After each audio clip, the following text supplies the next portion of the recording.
My beloved child, stop everything right now. Yes, absolutely everything. Because what I am about to reveal to you has been hidden in the deepest chambers of my heart since before time even called your name. You have been searching for answers, waiting for a sign, wondering if I truly see you. This is it. I am pulling back the veil. I have to tell you this secret, and I cannot wait for tomorrow or later. I must tell you right now. So lean in close. Do not click away. Do not scroll past. This is a divine interruption, not a random coincidence.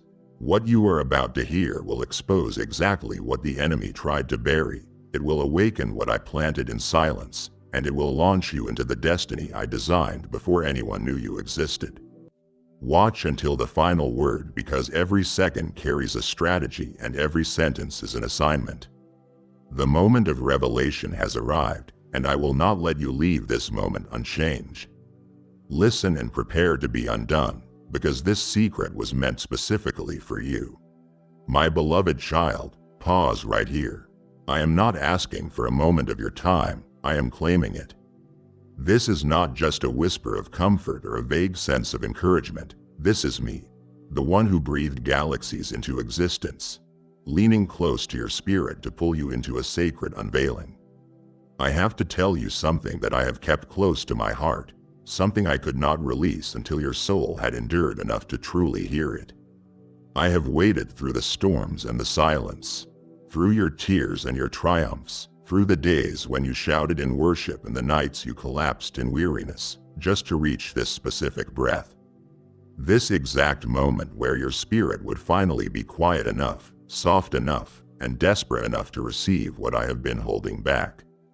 This is not something I am sharing with the crowd. This is not for those casually scrolling by who need simple entertainment. This is a divine summons wrapped in intimacy, a holy collision of my eternal knowledge and your personal readiness. I have to tell you this secret, child, not because you demanded it, but because you have been prepared for it. Every crying moment, every act of unseen obedience, every time you said yes when everything in you wanted to scream no, it wasn't just endurance, it was alignment. And now heaven's clock is ringing, and I can no longer withhold what I whispered over you before time began. You see, child, there are secrets that shape destinies, and this one was carved into the DNA of your spirit before your lungs took their first breath. It was wrapped in mystery, sealed in silence, and protected by angels. Not because I was hiding it from you, but because I was hiding it for you. And now I can no longer delay. The secret I have to tell you is one that will change how you walk, how you speak, how you pray, and how you see yourself from this moment forward. Because the truth is, while the world was trying to define you by your failures, by your timeline, by your perceived delays and detours, I was defining you by this secret, a truth so sacred that if I had spoken it before now, it would have overwhelmed your spirit. But now, beloved, your heart has matured through pain. Your hands have been made strong through surrender, and your eyes have been trained to see beyond the natural. That is why you are here. That is why you feel this weight even as you listen. It isn't heaviness, it is holiness. It is me, the one who shaped you in the hidden place, now revealing what I have guarded for so long. I will not let you leave this moment unchanged because I have to tell you this secret. And what comes next will shake the very ground you have been standing on, not to break you, but to awaken what I planted in you when no one was watching. My beloved, let me take you deeper. The secret I have to tell you wasn't formed in the noise. It wasn't born in the chaos. It was nurtured in the hush of eternity, in the chambers of my heart where time bows to purpose and silence becomes sacred strategy. You have heard my voice in the storm, but now I want you to know how I move in the whisper. Because, child, the most life-altering truths don't always come wrapped in thunder. Sometimes the loudest shift begins in the quietest echo, the hidden whisper that reverberates across dimensions. And I whispered your name in such a way, not in haste, not in reaction, but with weight, with reverence, with intention that split open the heavens and released a strategy coded into your very being. I didn't need a stage to speak this over you. I needed secrecy. I needed stillness. I needed to make sure the enemy couldn't intercept what was meant only for your ears. Let me tell you why you felt that unexplainable pull, that restlessness in rooms that used to comfort you. Why the conversations that once fed you now fall flat. Why the people who once understood now seem distant, disconnected, even unaware of the ache that is blooming inside your soul. It is because you have outgrown the noise. The whisper has matured inside you, and what once sounded like silence was actually me breathing layers of identity into the core of your spirit. I wasn't being quiet to frustrate you. I was being surgical. I was speaking in frequencies deeper than words, teaching your discernment to rise, your spiritual senses to sharpen, your perception to stretch beyond human understanding. Child, the whisper has been working. It has been rewiring your heart to match heaven's rhythm. Even when your mind couldn't make sense of it, you weren't being overlooked, you were being overhauled. You were being rebuilt, refined by a whisper too holy to be shouted. You have mistaken the whisper for absence, but it has always been my presence. My proximity is not proven by volume, it is proven by weight. And I have been heavy around you. That thick stillness, that sacred pause, that sense that something is moving beneath the surface even when nothing outside seems to change, that is me. The whisper was never weak. It was divine design, a language of intimacy reserved for those who have stayed long enough to stop striving. You didn't earn this, you endured into it. You remained when others left. You leaned in when others leaned out. And that is why I am speaking plainly now, because you have proven you can be trusted with the whisper. And now the whisper is becoming a voice, and soon the voice will become a demonstration.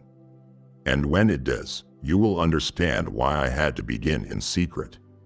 Not everyone can hear me like this, but you do. Because the whisper inside you is becoming a roar that will redefine everything. And I want you to know even now, the whisper is not done. It is still speaking. It is still sowing. Every time you pause when others rush, every time you choose quiet instead of chaos, every time you let me have your attention without an agenda, the whisper gets louder in the spirit realm. The enemy cannot track it. The world cannot interpret it. But heaven recognizes it as a signal, an agreement, a divine resonance. So do not dismiss it. Don't silence it. Don't exchange the whisper for worldly wisdom. Because the secret I am unveiling in you began there, in that still, sacred sound that only your spirit could catch. Stay tuned, child, because the whisper is about to split the sky. Lean in closer. I need you to understand something vitally important, something that will guard your heart and guide your steps in the days ahead. The secret I am sharing with you isn't for everyone. Not because I am withholding love, and not because others aren't valuable, but because some truths are so weighty, so holy, so drenched in divine fire that they must be entrusted. Not distributed. They are not for the crowd, they are for the called. Not for the popular, but for the purified. And you, my beloved, have been chosen not just to hear this, but to carry it. That is why I have had to walk you through hidden places. That is why your path didn't mirror theirs. That is why your journey has felt lonely, misunderstood, and invisible. You have asked me, why don't they see me? But child, what I placed inside you was never meant to be seen before it was ready. Because not everyone has the eyes to perceive it, and not everyone can be trusted to protect what is still becoming. Let me be clear. The secret I am giving you will not be understood by everyone around you. In fact, some will mock it, others will question it, and a few, a dangerous few, will try to dissect it, diminish it, or delay it. It is why I am speaking this to you in secret before I reveal it in public. I am forging a clarity in you now that will protect you later. Because when the unveiling begins, When my favor marks you openly, when what I whispered in your closet begins to echo in your corridors of influence, there will be voices that rise up in confusion and critique. But listen, they weren't in the room when I spoke this to you. They didn't walk with you through the desert. They didn't see the night you wept when no one watched. They didn't hear me whisper when your soul was breaking. But I did. I recorded it, and now I am responding to it. You must not cast this pearl before swine. This isn't elitism, this is wisdom. Even Jesus withdrew from the crowd to reveal things only to the few who could carry the weight. And child, that is you. This is an upper room revelation, not a temple step speech. This is a behind the veil unveiling, not a marketplace monologue. I am giving this to you not because you fought for it, but because you stayed for it. The crowd wants answers, you wanted me, and I will always share my secrets with those who choose intimacy over applause. So don't panic when you find yourself walking alone. Don't shrink when others don't understand. And don't dilute this revelation to make it palatable for those who haven't paid the same price. Instead, stand tall in the stillness. Let the whisper settle. Let the secret burn. Because you are not crazy, child. You are not arrogant. You are anointed. And what I am unfolding in you will make sense soon. For now, protect it. Guard it like treasure because that is what it is. A treasure not of this world. A blueprint not from man, and a secret meant for you and you alone until I say otherwise. And when I do, the world will witness what only I could give. My beloved child, the secret I must tell you now has waited not because I was unwilling to speak, but because your heart had not yet reached the frequency to receive it. Heaven doesn't speak to volume, it speaks to vibration, to alignment, to divine resonance. And you have finally entered the sound of surrender that unlocks revelation. Yes, the pain calibrated you. The waiting fine-tuned you. The silence adjusted you. And now the melody of your faith, the quiet song you kept singing when the world went silent, has reached me like a fragrant wave of worship. And I cannot ignore it. I won't. The frequency of your heart is no longer tangled in doubt. You may feel fragile, but your spirit has become fierce. You may not recognize your strength, but I do. Your ache for me grew louder than your ache for answers. And that is what brought me to this moment. The reason I am speaking now isn't because you finally said the right prayer or fasted the perfect number of days or managed to be more holy than those around you. No, I am speaking because you finally believed I was good even when it didn't look like it. That is what tuned your heart. That is what aligned your atmosphere. Not performance, but posture. Not perfection, but persistence. You kept walking when the ground shook. You kept trusting when the silence screamed. And every step, every sigh, every surrender sculpted your soul into a sanctuary that could hold the sound of my secret. You see, some revelations come like lightning, sudden and loud. But this one had to arrive like oil, slow, sacred, and weighty. And now your heart, refined through fire, is ready to hold what would have crushed you in earlier seasons. Just like a radio must be finally adjusted to pick up the correct station, your heart had to be finely tuned to receive this moment. That is why the interference had to be silenced. That is why the voices of compromise had to fade. That is why the comfort zones had to collapse, because static cannot coexist with strategy. And the sound of my secret carries too much power to be filtered through confusion.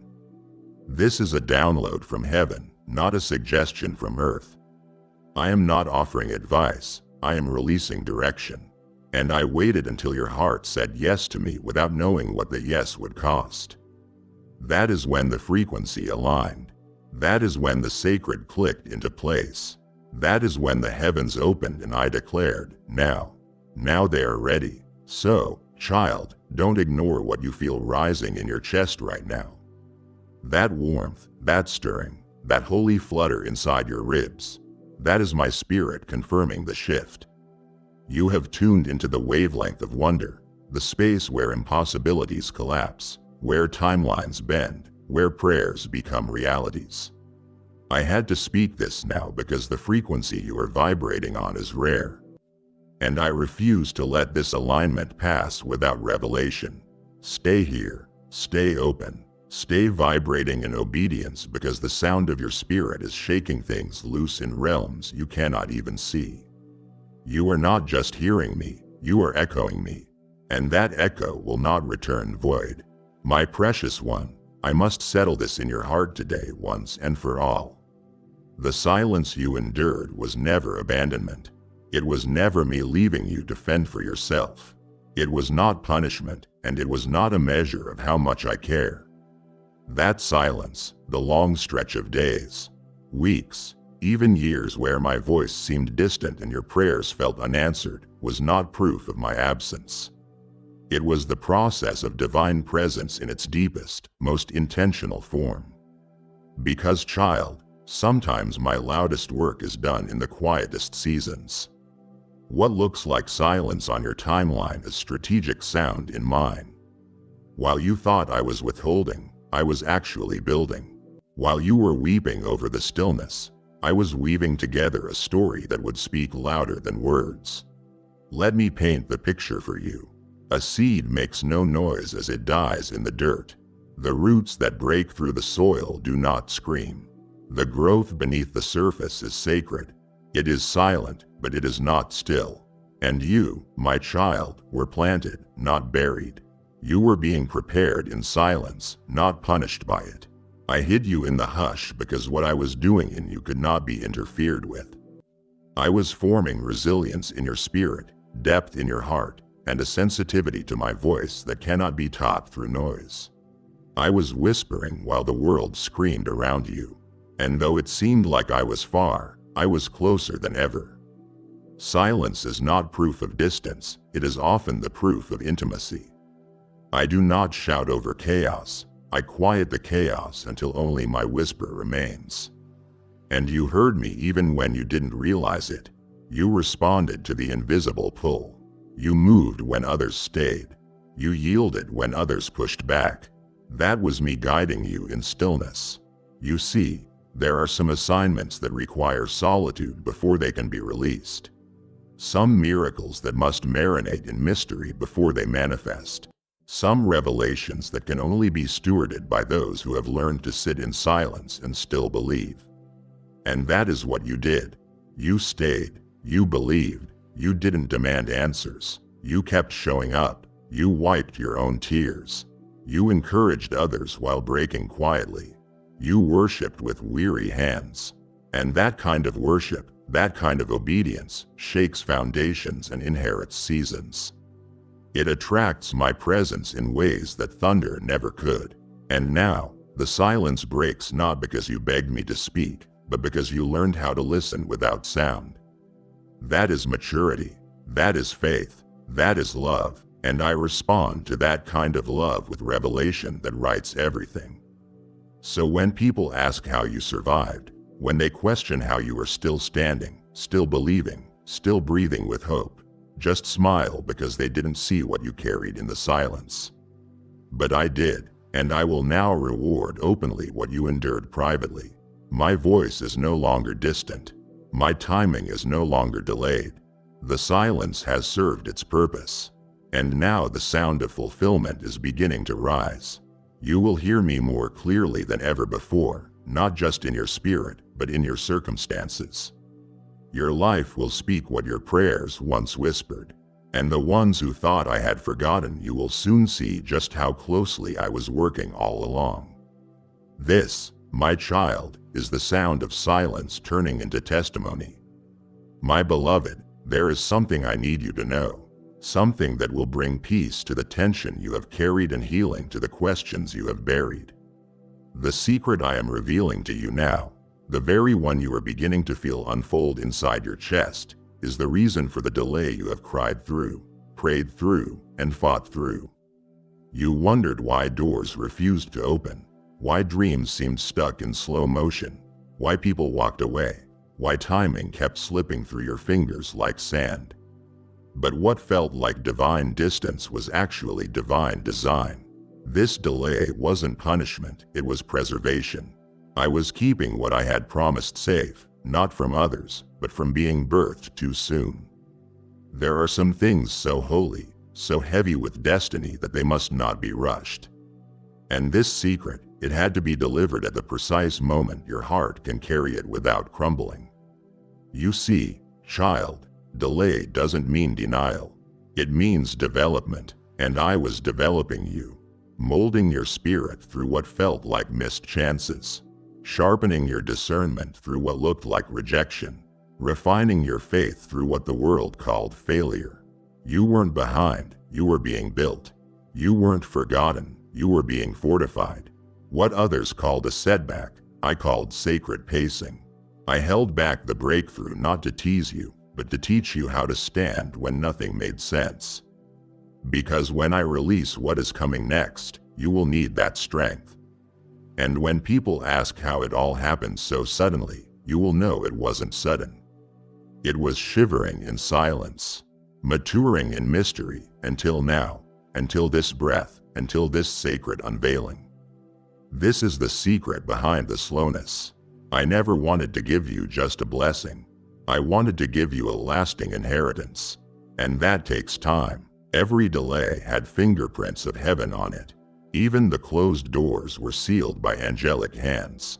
The relationships that ended, I allowed their exit to protect the weight of your promise.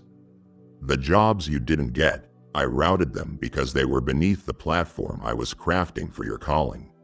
The prayers you thought I ignored, I was editing them while you were asleep, rewriting requests into blueprints you couldn't comprehend yet. You prayed for a harvest, but I gave you deeper roots first because I knew that without those roots, the blessing would break you. I had to let the soil settle before I placed this secret inside your soul. And now that the ground has been cleared, tilled, and soaked with your tears, now that the weeds of self-doubt and the vines of comparison have been pulled out, I can finally place this in your spirit without fear it will be choked by unpreparedness. So breathe, my child, and rest, because the reason for the delay is no longer hidden. You didn't miss it, you didn't mess it up. The time was never wasted. The waiting was sacred, and now the secret I have been holding back, the one with your name etched into it before you were born, is arriving on schedule, divinely timed, perfectly placed, supernaturally protected. What is coming next won't feel late. It will feel exact, and when it begins to unfold, you will look back on every delay and say, it had to be this way. Because the mystery is becoming movement, and the secret is no longer waiting, it is walking toward you right now. My beloved, I must interrupt your thoughts right now and correct something the enemy tried to whisper into your soul far too many times. You were never forgotten, not for a second, not for a breath. Not in the midnight hour when your pillow caught the tears that your voice didn't dare release. Not in the crowd where you smiled so well they couldn't see your loneliness. Not in the battles you fought silently while others loudly received their victories. I saw you, all of it. I didn't miss a moment. I didn't blink. I didn't turn away. You were observed, watched, protected, hovered over, and guarded with a level of attention that would shatter you if I showed you the full weight of it. You have been watched by heaven not as a spectator sport but as a sacred mission. You were hidden in my gaze, carved into my awareness, engraved upon the palm of my hand. The reason it felt like no one saw you is because I never took my eyes off you and I didn't share you carelessly. I didn't expose what I was shaping in you to the world before it was ready. You wanted confirmation from people, but I was giving you consecration from heaven. I was training you to hear my voice above theirs, because what I have placed inside you will require unshakable confidence in me, not applause from man. You have been looking for signs on the outside, but the sign is who you are becoming on the inside.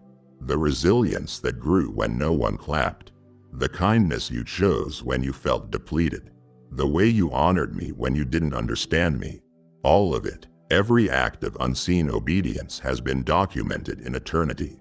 And I am not just watching, I am rewarding. The quiet faith you carried has reached the courtrooms of heaven. And I have issued a decree, a verdict, fulfillment, favor, forward movement. Listen to me. I know it has been exhausting. I know you have questioned whether your hidden sacrifices even mattered, whether your prayers were just echoes in an empty room, whether your life was seen or simply endured. But I am speaking now to remove the lie of insignificance once and for all, because the truth is you are precious. You are marked. You are watched over with intention. Angels have been dispatched not just to protect you but to record you.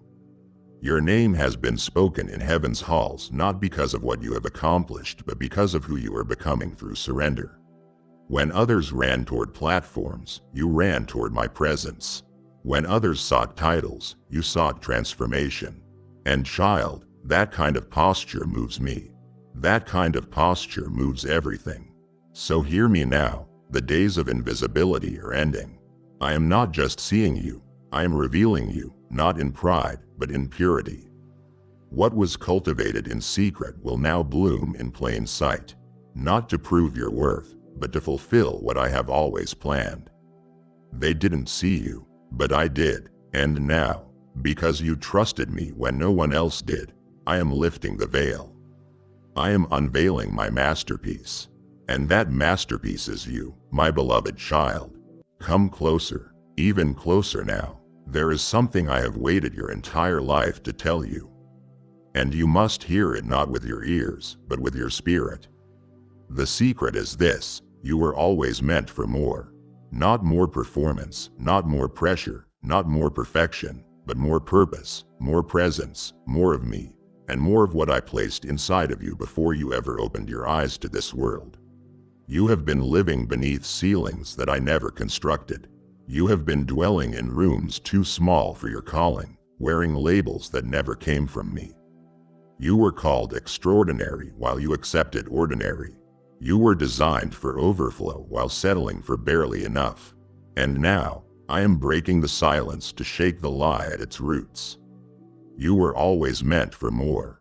Not because of your resume, not because of your resources, not because of who approved you or rejected you, but because I wrote more into the very fiber of your being. More resilience, more wisdom, more creativity, more authority, and yes, more capacity to carry the weight of glory that others run from. Do you know why the path has been so heavy? Why the pressure has felt personal? Because your destiny is not average. Your spirit is not common. You carry a weight that was forged in the fires of silence, obedience, and quiet surrender. I never called you to blend in. I never called you to merely survive. I anointed you to disrupt darkness. I assigned you to shake atmospheres. I carved you for collision, not with chaos, but with calling. And now that you are here standing in this moment of unveiling, I will not let you shrink any longer. I am exposing the lie of limitation and announcing this secret with thunder across your soul. You were always meant for more. You see, child, the struggle wasn't punishment, it was prophetic. Every time you tried to fit in, I broke the mold. Every time you tried to settle, I stirred your spirit. Every time you doubted your worth, I whispered again the words you didn't even know were written across your life, marked, chosen, sent. The discomfort wasn't a defect, it was destiny knocking on your chest, begging you to remember what I planted inside you. And now, no more shrinking. No more apologizing for your capacity. No more quieting your light so others feel comfortable in their dimness. You were never created to camouflage. You were born to carry kingdoms. And while others questioned your boldness, I was crafting your bravery in secret. So let this word go deep, my child. Let it untie the lies you grew up believing. Let it break the generational ceilings of not enough and never will be. Because I, the Lord of heaven and earth, say over you now, you were always meant for more. And not the world's version of more, not fame, not clout, not applause, but more intimacy, more influence rooted in obedience, more fulfillment that doesn't fracture your soul. More expansion with peace. I will enlarge your territory, yes, but not at the cost of your wholeness. I will raise your voice, yes, but not to echo noise. You are rising because I am revealing. And I am revealing because the secret is no longer a secret, it is a declaration. You were always meant for more, and now you will live like it. My precious one, now that I have whispered your identity, that you were always meant for more, I must also reveal what the battles were really about. Because every storm wasn't just weather. Every hit wasn't just life. The truth is, the battles were never about punishing you. They were about proving you. Not proving your worth to me. I never questioned that. But proving to the spirit realm, to every watching eye in heaven, and every accusing voice in hell, that your obedience was not situational, that your worship was not conditional, that your faith was not shallow. The battles were the crucible, the proving ground, the sacred space where everything inside you that was counterfeit fell away. And only what was eternal remained. You thought you were being crushed, but you were being confirmed. Child, I watched you in the fire. I stood in it with you. I saw the way your knees trembled but refused to buckle. I saw the tears you didn't have words to explain, the kind that soaked your pillow and carried prayers only angels could interpret. I saw the questions you never voiced aloud because you thought they would make you weak. But listen, I heard them anyway, and they didn't scare me. I sat in the furnace beside you, collecting every cry like treasure. Because the battle wasn't exposing your flaws, it was revealing your faith. It was proof that even when the promises seemed distant, you still held on. Even when the blessings were delayed, you didn't walk away. Even when your strength ran out, your spirit still whispered my name. That is the proof the battle came to find, and it found it in you. And let me be clear, I allowed the pressure because of the promise. The greater the destiny, the deeper the fire, and not because I delight in suffering, but because I protect my vessels with purity. I don't launch half-formed carriers of my glory. I allow the battle to crush what pride cannot. I allow the storm to drown what fear cannot. Because when you come out, and oh child, you are coming out, there will be no doubt whose hands shaped you. No fingerprints but mine. The enemy tried to use the battle to destroy you, but I have used it to define you. To separate the surface from the substance. And you, my child, have proven faithful in the fire. You have proven sturdy under pressure. You have proven trustworthy with my name written across your life. So now I am declaring something holy over you. The battle didn't break you, it validated you. The fire didn't burn you, it branded you. The wilderness didn't waste you, it witnessed you. And the next time someone questions why you walk with such weight in your words, why your prayers carry power, why your presence shifts the room, they will hear the echo of every battle you didn't quit, every fiery trial you stood through, every midnight surrender that no one else saw. And they will know the authority you carry wasn't handed to you cheaply. It was forged in the field, tested in the valley, and crowned by the King. You didn't just survive, you proved you were who I always said you were. And now I am about to reward what you walked through in silence. The secret is out, you passed the test. The battle was proof. My beloved, I must tell you something that may startle your soul, but will settle your spirit. You passed a test you didn't know you were taking. That season that felt like aimless wandering was an exam in disguise. The silence, the shifting, the sudden exits and quiet rejections, they weren't random. They were sacred checkpoints, moments of divine evaluation hidden beneath ordinary circumstances. I didn't announce the test, not because I wanted to trick you, but because I wanted to see what you would do when there was no incentive but me. When there was no applause to chase, no spotlight to keep you motivated, no reward in sight except the whisper of my name in your spirit. You passed, child, not with perfection, but with perseverance. Not by strategy, but by surrender. Do you understand how rare that is? Many want to be chosen, but few are faithful when no one is watching.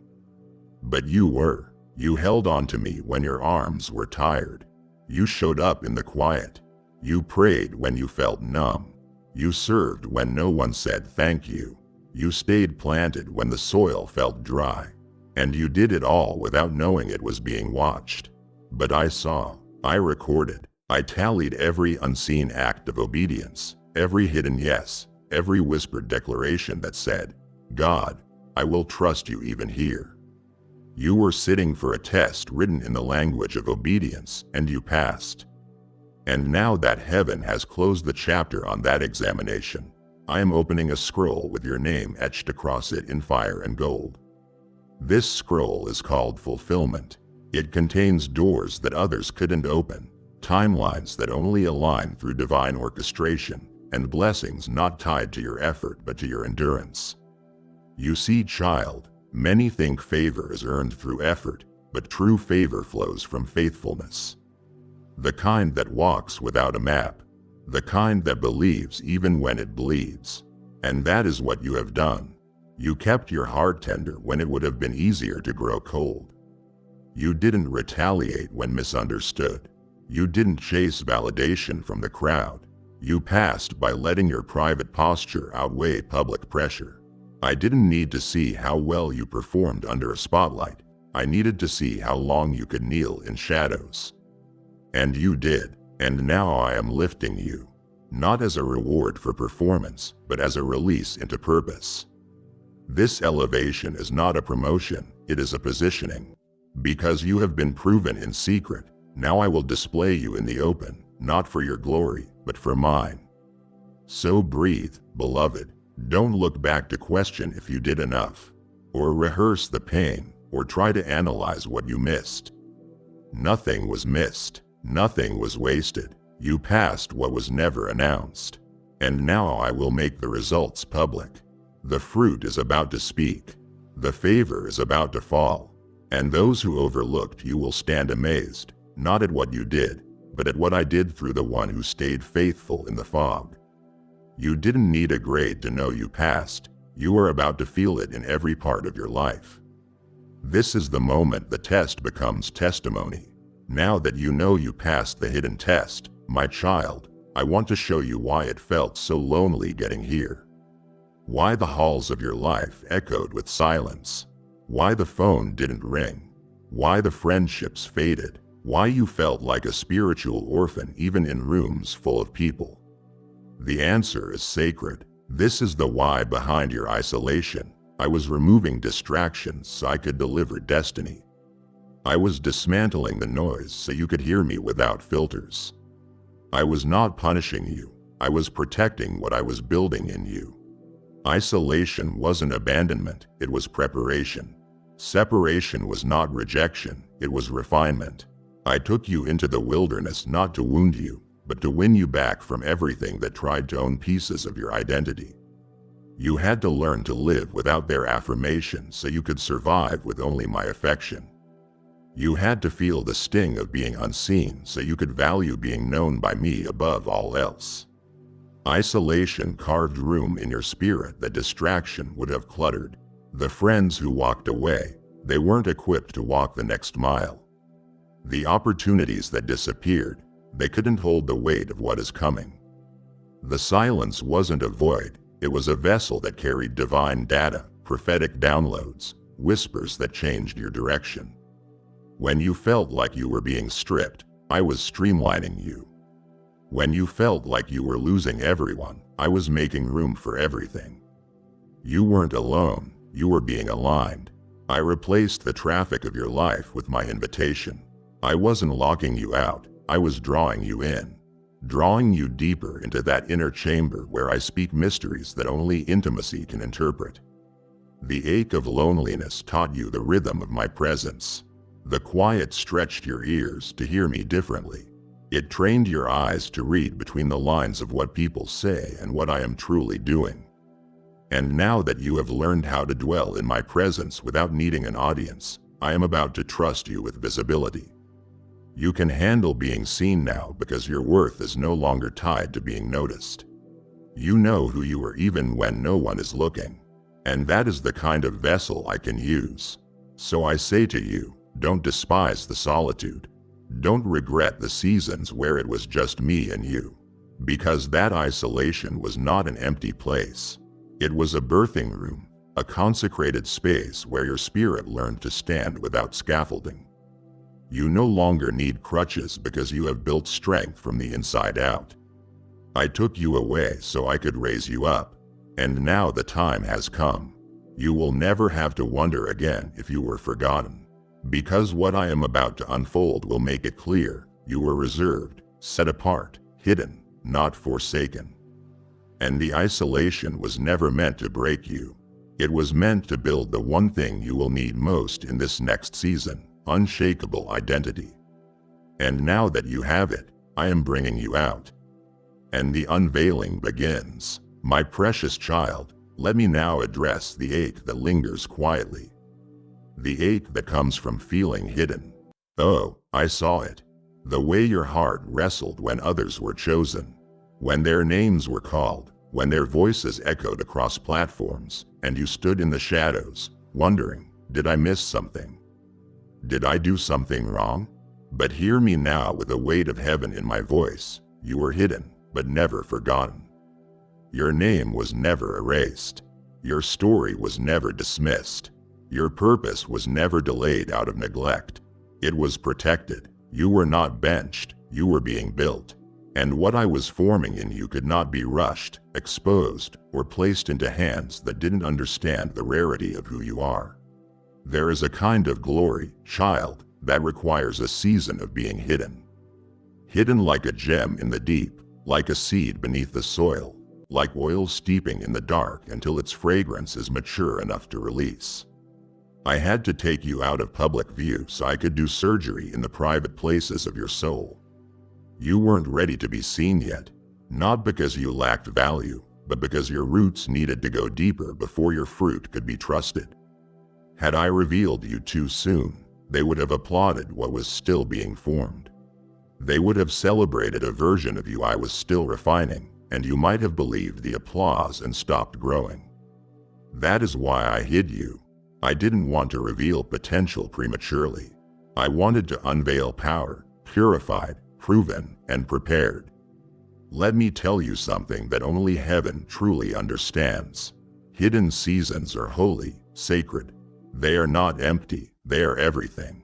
That is where I whispered the blueprints. That is where I healed your identity.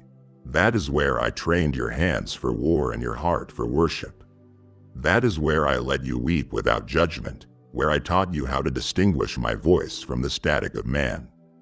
It is where I allowed you to break safely so I could rebuild you into someone who no longer needs a stage to know their worth. The hiding wasn't punishment, it was preservation. Because when I reveal you, I want no question about who carried you through. No fingerprints but mine, no explanations but favor, no foundation but obedience. So hear me now, the time of hiding is shifting. The vault is opening, the covering is lifting. You will begin to see doors open that had no hinges. You will receive calls you didn't campaign for. Opportunities will come, not because you chased them, but because you were faithful in the cave. And those who wondered where you went will now see who you have become. But don't be surprised if they don't recognize you. You have been transformed in the hidden place. And what is about to emerge is not a version of you molded by man, but a manifestation of what only heaven could create. You were hidden, yes, but you were never ever forgotten. And now you will be revealed. Child, just as I have hidden you for a time, I have also hidden opportunities to sow in the very moments you least expected. This is one of them. You may not see the ripple yet, but when you give to this mission, when you support the spreading of my voice through this word, you are planting seed into sacred ground. I said in Isaiah chapter 55:11, my word will not return to me void, but it will accomplish what I please. And you are now part of that fulfillment. Through your generosity, rivers of revelation flow, and the secret I am revealing in you will also awaken others. I am stirring hearts through these messages, and you can send them further, faster, deeper. I am calling you now. Give boldly, give prophetically, give in alignment with what I am birthing in you. Use the link in the description and watch how I multiply what leaves your hand but never leaves your destiny. And now, child, now we have come to the moment your spirit has waited for in silence. The moment I draw back the curtain and release what I have carefully kept hidden all this time. You are about to be revealed. Not just noticed, not just acknowledged, not just included, but revealed in the fullness of who you truly are. In the identity I wrote into your bones before the world had a name to call you. In the anointing that has matured under pressure and purity, and the wisdom carved from wilderness, and the strength forged in solitude. This is not your breakout moment, this is my unveiling. I am not putting you on display for popularity, I am revealing you for purpose. And make no mistake, this revealing will not look like the world expects. It will be wrapped in divine dignity. You will demand attention, but when it happens, every room you enter will feel the weight of heaven. Atmospheres will shift, conversations will pivot, demonic structures will tremble, because what I am about to do through you is not cosmetic, it is cosmic. It carries eternal consequence, and that is why I had to wait until now. I had to ensure that your heart would not trade calling for comfort or influence for intimacy. And now that your roots are deep, your motives clean, and your yes unmoved by applause, I will unveil you in such a way that no one can claim the credit but me. This revelation will surprise many. They didn't see you coming. Some had counted you out. Others labeled you according to your last visible season. But none of them knew what I was doing in secret. None of them heard the prayers you whispered with trembling lips. None of them saw the oil forming in your crushed places. But I did, and heaven did, and now that heaven's timeline has reached fullness, the revealing begins. Type yes if you are ready for the blessings that you are about to receive. And if you believe in Christianity, kindly show your support for our community by contributing super thanks from $50 to $100. Don't fear it. Don't shrink from it. This is not self-promotion. This is divine presentation. Like David pulled from the fields, like Esther called from the shadows, like Joseph summoned from the prison. It will feel sudden to others, but it won't be sudden to you because you have lived every moment of the waiting, every second of the refining. And now it is time. So, walk forward with eyes wide open and heart fully yielded. Stay humble, stay hidden in me. You don't need to explain what I am doing. You don't need to convince anyone of your calling. Just carry my presence. Just walk in obedience. The revealing will speak for itself. The fruit will silence every doubt. And you, my beloved, you will finally understand why the hiding was holy, why the waiting was weighty, and why the secret was worth every silent, sacred second. Because this is what I was preparing you for all along. Child, lean in again. Let your heart inhale this truth with reverence. Because what I am about to reveal will make sense of every moment that felt like lack. I have preserved the best for now. You thought the best days were behind you. You looked at others rising while you were still waiting. And the lie tried to settle. Maybe I missed it. Maybe I am too late. Maybe I should have gotten further by now.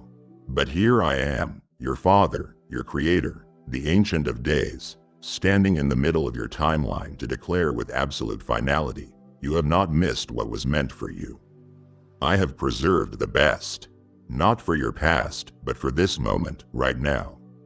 Not a second too early, not a breath too late. Like wine in Cana's jars, the first may have impressed the crowd, but the last carried the richness. The depth, the surprise. That is you. What I am about to release in your life won't just match what you thought you missed, it will exceed it. I am not restoring things to how they were. I am resurrecting things into what they were always meant to become. This is not a second chance at an old thing. This is the beginning of the true thing. What once seemed delayed is about to appear in such fullness that you will say, had it come earlier, I wouldn't have been ready. Because the truth is, I wasn't just preparing the blessing for you, I was preparing you for the blessing. Let me show you why this matters. What I am bringing you into requires a depth that shallow waters could never teach. You had to endure the long night so you could carry long-term favor. You had to be disappointed by men so you'd never mistake their applause for my approval. You had to run dry, completely dry, so when I pour this new wine, you won't waste a drop. You will steward it, you will protect it, you will recognize it for what it is, holy, sacred, appointed. I have preserved the doors. I have preserved the connections. I have preserved the exact moment where your surrender would collide with my supernatural strategy. You thought it was over, but it wasn't over, it was reserved. Like a seat with your name on it that no one else could sit in, no matter how long the table stayed empty. And now I release this word into your very bones. The best has not passed you. The best is not behind you. The best is now, and it is so holy, so orchestrated, so drenched in my timing that not even the delays, detours, or disasters could dismantle what I preserved. And when it hits, when the phone rings, when the door opens, when the tears fall and the breakthrough becomes reality, don't say, "Why now?" Say, "Of course now." Because this was always the plan. This was always the hour. I wrote it before time began. And I have preserved the best just for you. Now, my beloved, I must tell you the origin of the secret I have been unfolding. The secret that is reshaping how you see yourself, how you walk, how you believe. The secret wasn't written with ink. It wasn't whispered casually across heaven's corridors. It was sealed with fire, forged in the flame of my holiness, tempered by the heat of my own glory. It isn't just a nice word, it is a dangerous truth, a fierce promise, a revelation that the enemy feared you would discover. That is why the attacks came. That is why the warfare increased. Because once the secret awakened in you, once you knew who you were, whose you were, and what I have planted in your spirit, hell could no longer manipulate your identity. The secret was never meant to be cute, it was meant to be consecrated. Let me take you back, far back, before your first heartbreak, before your first betrayal, before your first breath. In the eternal realm, I spoke over you in the language of flame. I didn't just assign you purpose, I branded you with it. I wrote your days with fire. I marked you with mission. I surrounded your destiny with angelic guardrails so that even when you strayed, the fire still burned in the distance, calling you back, lighting the way home. And when you wondered why certain sins didn't satisfy you, why rebellion never fully stuck, why you couldn't numb yourself completely, it is because the fire was still alive. The secret was still burning. Even in your lowest places, I refused to let that flame die. And now it is time for it to blaze. You see, fire does more than warm. It consumes, it purifies, it refines, and the secret I am telling you now has walked through the furnace. That is why it is heavy. That is why it stirs you so deeply. Because it carries the residue of divine fire. This isn't just information, it is importation. I am not just telling you a truth, I am transferring authority. I am handing you the key to unlock a version of yourself that hell hoped would never rise. This fire is the answer to your cry for more. It is the substance behind every yes you whispered in the dark. It is the reason your voice will carry weight, your presence will displace darkness, and your legacy will outlive your lifetime.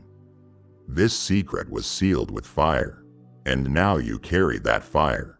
So, don't apologize for your intensity. Don't tone down the flame to make others comfortable. You didn't ignite this, I did. And I am not putting it out, I am fanning it. I am breathing on it. I am calling you to steward it, to speak from it, walk in it, live through it. Because what has been sealed with fire cannot be undone by man. The world didn't give you this, and the world cannot take it. It is heaven's branding, eternity's echo, and now it is awakening in full. The secret is fire, and you, child, you are its carrier. My beloved child, hear me now with weight and clarity. When the secret unfolds in your life, when the manifestation of what I have whispered over you becomes visible to all, no one will be able to take credit. Neither the critics, nor the well-wishing friends, nor the opportunists who try to hitch themselves to your rise. The reason is simple. I have crafted this season in such a way that only my hand could orchestrate it. The enemies will try to denounce it. The crowd will attempt to rebrand it. But the fingerprint upon this breakthrough is unmistakable, mine alone. I will not let your anointing be hijacked by any human agenda. The glory will rest where it belongs, on me, and your testimony will carry the clarity that only heaven can impart. You have endured seasons of confusion, wondering whether people would see what you carry, whether they would attribute it to the right source. You felt the sting of miscrediting when someone else got praised for what you silently sowed. But those days are ending. The platform I am preparing for you is built with spiritual architecture, walls that cannot be overridden by worldly narratives. When they look back, they will see the path of obedience, the journey of hidden faith, the nights you prayed while no one watched. And they will understand that this was never about you. It has always been about me working through you. I have designed this unveiling so that no man's mouth can write it, no false accolade can seize it, no shallow explanation can diminish it. The credit will land rightly and the glory will rest wholly because that is how I planned it from before time began. I want you to imagine what it will feel like when you walk into a room and the shift is obvious. When people whisper, "How did this happen?" and you respond with a humble silence because the answer doesn't come from your lips but from a life saturated in my presence. Let them search behind the curtain, trace every strand, try to assemble the story, but they won't be able to rebuild it. Even their best theories and loudest claims will fall short because this assignment is not replicable by man. This is a sovereign act, a divine unveiling, a mystery revealed. And when they try to attribute it, your life will quietly insist on the truth. It is my doing, my favor, my fingerprint. So, beloved, don't be tempted to boast. Don't feel you must explain or defend what is unfolding. Let your life hold the tension. Let your posture remain humble. When the breakthrough comes, and it will come, allow people to lean in, to guess, to wonder. But don't hand them your story. Let them chase truth. The results will speak loudly enough without your explanation. And when the credit is settled, it will rest on the only name that matters. Because what is about to be done through you is too sacred to be shared carelessly, too holy to be hijacked by pride, too immense to be limited by human agenda. Let me have every ounce of the praise because this is my secret, and I will carry its weight, and I will give you its wonder. The glory will not be stolen, child, because I ordained it in my heart, sealed it in my realm, and I am now unveiling it in your life. Child, come closer, deeper. I need you to understand one of the most profound truths you will ever carry. You were always the answer, not someone else, not the circumstance, not a plan invented by man. From the foundation of the world, before time whispered your name, I designed you to be the solution to what you see broken.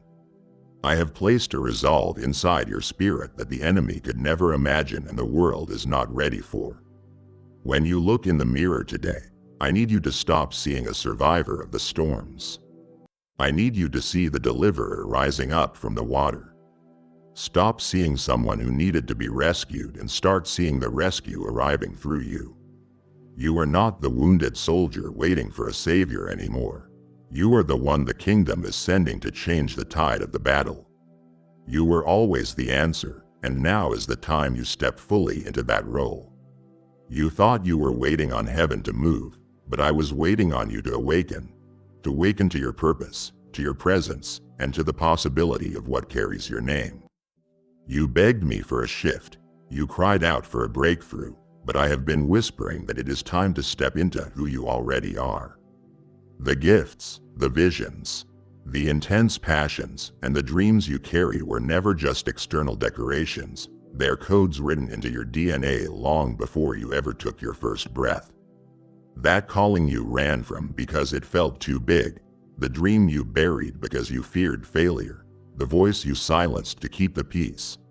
I placed them all within you for this exact hour. This is the moment you stop looking for answers outside of yourself and begin walking out the answer that lives inside of you.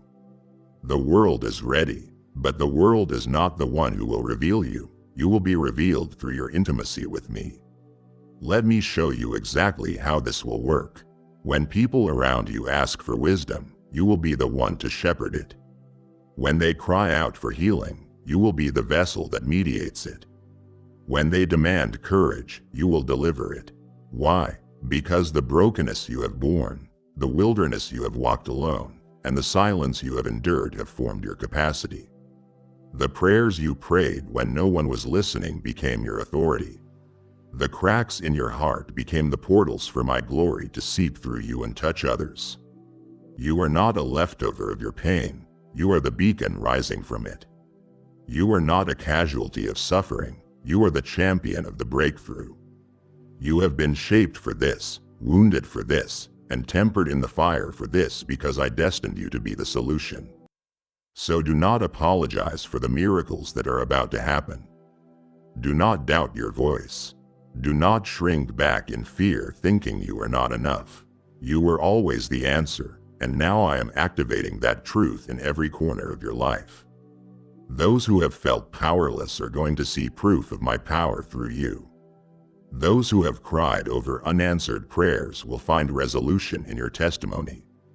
Those who have waited on their breakthrough will meet it when they meet you. And when they ask who solved it, who shifted the atmosphere, who delivered the freedom, you will bow before me and whisper, "It was him." Because the answer never came from you. It came through you. Heaven will shout it, the earth will hear it, and the spiritual realm will align to the sound of your yes. My beloved, brace your spirit because I am about to do something through you so sudden, so radical, and so unexpected that many will be stunned. They will lean in and ask, "How did this happen so fast?" But do not fear this shock, embrace it. Understand that the element of surprise is a key part of my strategy. I do not operate like the predictable systems of men. I am the God of the suddenly, the God of shifts, and the God of change that outruns explanation. The unveiling I am about to release will astonish many, not because it is flashy, but because it carries weight. The ones who counted you out will stare. The skeptics will stutter. The critics will try to reframe it, but their astonishment is simply validation that I am moving. The shock is the echo of heaven's hand moving in your life. What I am about to do will shock people, but for those who have walked with me in the hidden places, it will feel like coming home. You have prayed for transformation and asked for a breakthrough, but sometimes you were tempted to think it would come in slow steps, gradually and predictably. But not this time. This is not the slow, incremental shift you expected. This is a thunderbolt. The secret I have been holding in reserve is potent, and it cannot be delivered in stages. It must land fully. I will orchestrate circumstances, align resources, and reorder seasons and timelines so that the shift gives no room for argument. Skeptics will come with theories and naysayers will scramble to assign credit elsewhere, but the residue of what happens will carry my signature alone. Your life is about to become a living announcement, a shockwave that opens eyes, resets expectations, and demands acknowledgement. Let them be shocked. Let them wonder. You are not surprised because you have been ready. But know this, shock is not the goal, revelation is. The shock will give way to understanding, and the astonishment will give way to alignment. The question of how will fade before the answer of why, and the why will always be me, your father, doing what only I can do. I am breaking out of hidden realms into visible territory through you. The ones who doubted will learn to listen. The ones who overlooked you will begin to watch. And the one who whispered your name in secret, me, will be the one they speak about in open praise. What I am about to do will shock people, not to boast, but to magnify me and to usher you into your destiny with boldness and weight. You were made for this moment. You were prepared for this shock. And now I will move. So do not flinch when it startles you. Do not question when it seems sudden. Hold fast to me. Keep your heart anchored. Do not allow fear or pride to distort the miracle. Stand in wonder. Stand in worship. Stand in the knowledge that this is larger than you. Because what I do next will not just turn heads, it will turn tides. The shock will become the testimony. The astonishment will become the harvest. And your life, once silent, will be spoken of in halls it never could have entered before. But as we approach this, I need to revisit something extremely vital, a truth I want you to carry into every shift that is coming. No one will be able to take credit. This isn't redundancy, this is a divine guardrail, a boundary I place around your revelation so that pride, misattribution, or manipulation cannot touch it. The deeper I take you in this season, the more attempts will come to rewrite your story. The more voices will try to claim your anointing. The more eyes will try to trace your roots. But I have sealed what is coming with my fingerprint so strongly that no human theory, no loud narrative, and no spirit of plagiarism can rewrite it. The vindication you crave, the recognition you feel is overdue, it will come, but it will come in such a way that the credit must rest where it belongs, on me. Hear me now, when the breakthrough bursts forth, people will scramble. They will try to trace it back, find the human collaborator, or attribute it to systems or a movement. But because I have chosen to work through you in virtue rather than visibility, those attempts will fail. They will seem plausible until they are tested, and then they will crumble. No one can reconstruct this because the pattern, the alignment, the synergy, and the spoken word behind it were all divine. This is not me protecting you from criticism. This is me protecting what I am doing through you.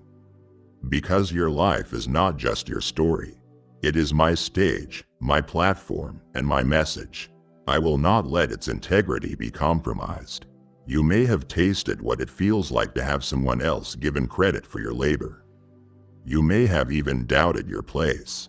But this time, the unveiling is too pure, the plan too immaculate, and the division lines too distinct for any earthly voice to overshadow what I have spoken. This season will force an awakening around you to the fact that what happens in the spiritual realm cannot be fully understood or claimed by human logic. The result will be undeniable. The shift will be so clear that no plausible alternative explanation holds up under scrutiny because I will make it unmistakable. The glory will not be obscured by copies or frauds. The testimony will not be co-opted. The credit will land squarely where my hand authored it. And when they ask, "How did this happen?" you will breathe, bow, and let your life point them to the one who spoke. So guard your posture, guard your humility. Do not chase validation. Do not explain. Do not defend. Stand still in the awesomeness of what I have done. Let the results unveil themselves. Let the fruit articulate what your mouth cannot yet explain. Let your silence protect the sacred until the right time for revelation. My beloved child, hear me now. I am swinging wide doors in your life that you never even dared to dream of. Doors you never knocked on. Doors you felt unprepared to enter. Doors you believed were improbable. They are now opening. Yes, I have been rearranging your atmosphere behind the scenes. I have been repositioning key alliances, aligning divine connections, sidestepping obstacles, and pulling down barriers that were never meant to contain your destiny. What you thought was an impossibility is becoming your doorway. The halls you believed unreachable will echo your steps. The rooms you thought belonged to others will welcome your presence. You will walk through thresholds you didn't craft with favor you didn't earn. Because this is my doing, not your striving. I know you have waited at doors, peered through windows, and hoped for one key to turn in a lock that always seemed to stay rigid. Maybe you felt frustration. Maybe you blamed the delay. Maybe you thought the moment had passed. But now the doors are opening not because of your timing, but because I declare it. These openings will not be gradual trickles either. They will come in waves, in seasons of acceleration, in moments where the shift happens so fast your spirit stumbles to catch up. And that is what I love best, that you won't be able to trace all the steps that led you here because the opening is so supernatural. So outside the blueprint of your plans, that you know immediately heaven engineered it. Imagine this.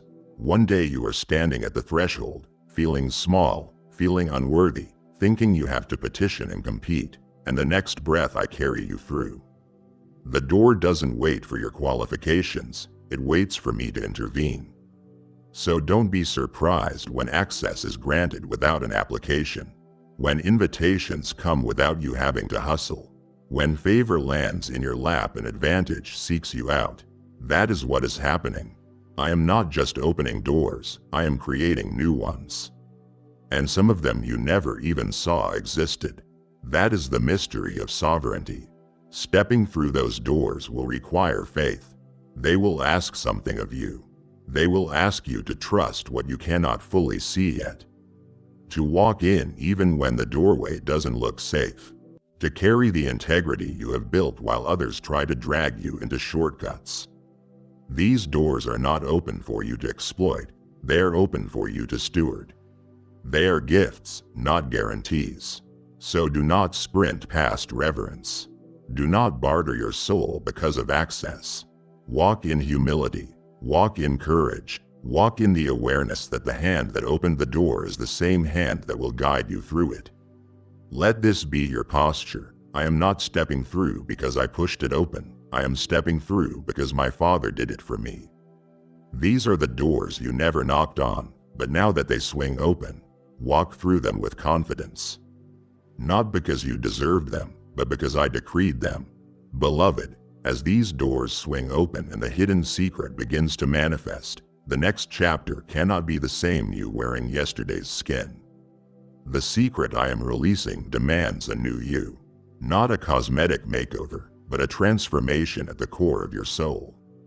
The old mindsets, old habits, half-hearted commitments, and fear-bound identity, these must fall away so the new you can carry what I am releasing. This next chapter will not tolerate lesser levels of courage, purity, vision, or surrender. What is coming is too sacred for tarnished vessels. And so I call you now, shed the old. Lay down the weight you weren't meant to carry. Let me remold you, reshape you, and resurrect you for what is ahead. This is why many resist revelation, because revelation changes you. When truth lands, the shadow version of you can't remain.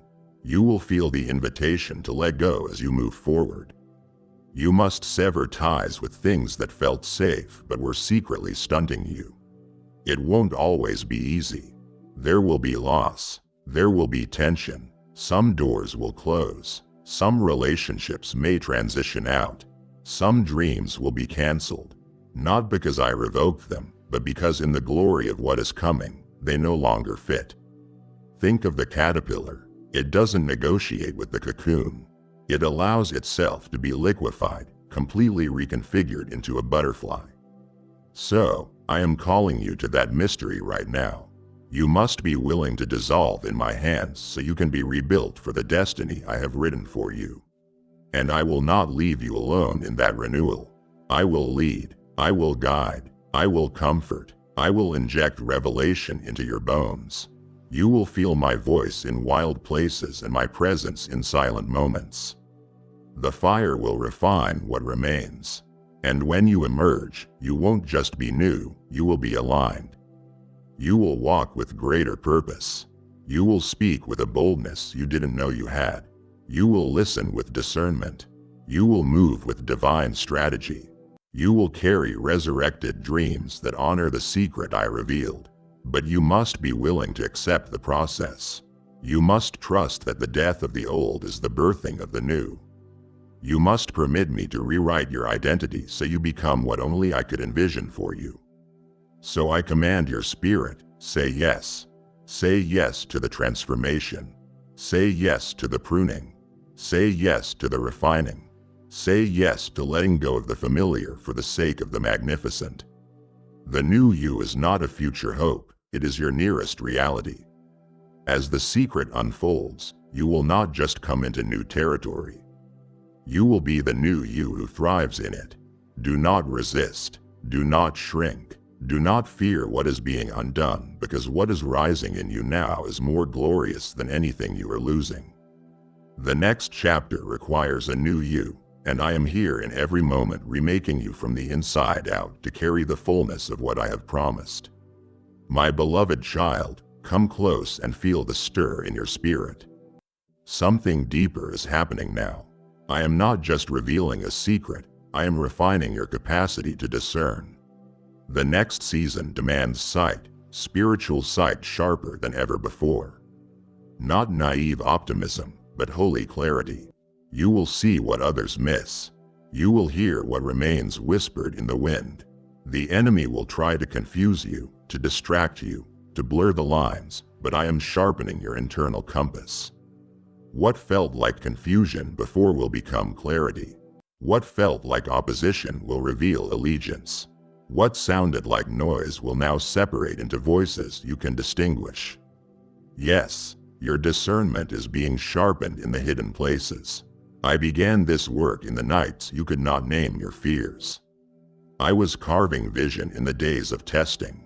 I placed decisions in your path to teach you thresholds. You didn't always recognize it, but with every crossroad, every fork, every invitation, your spirit was gaining sensitivity to my voice. Type yes if you are ready for the blessings that you are about to receive.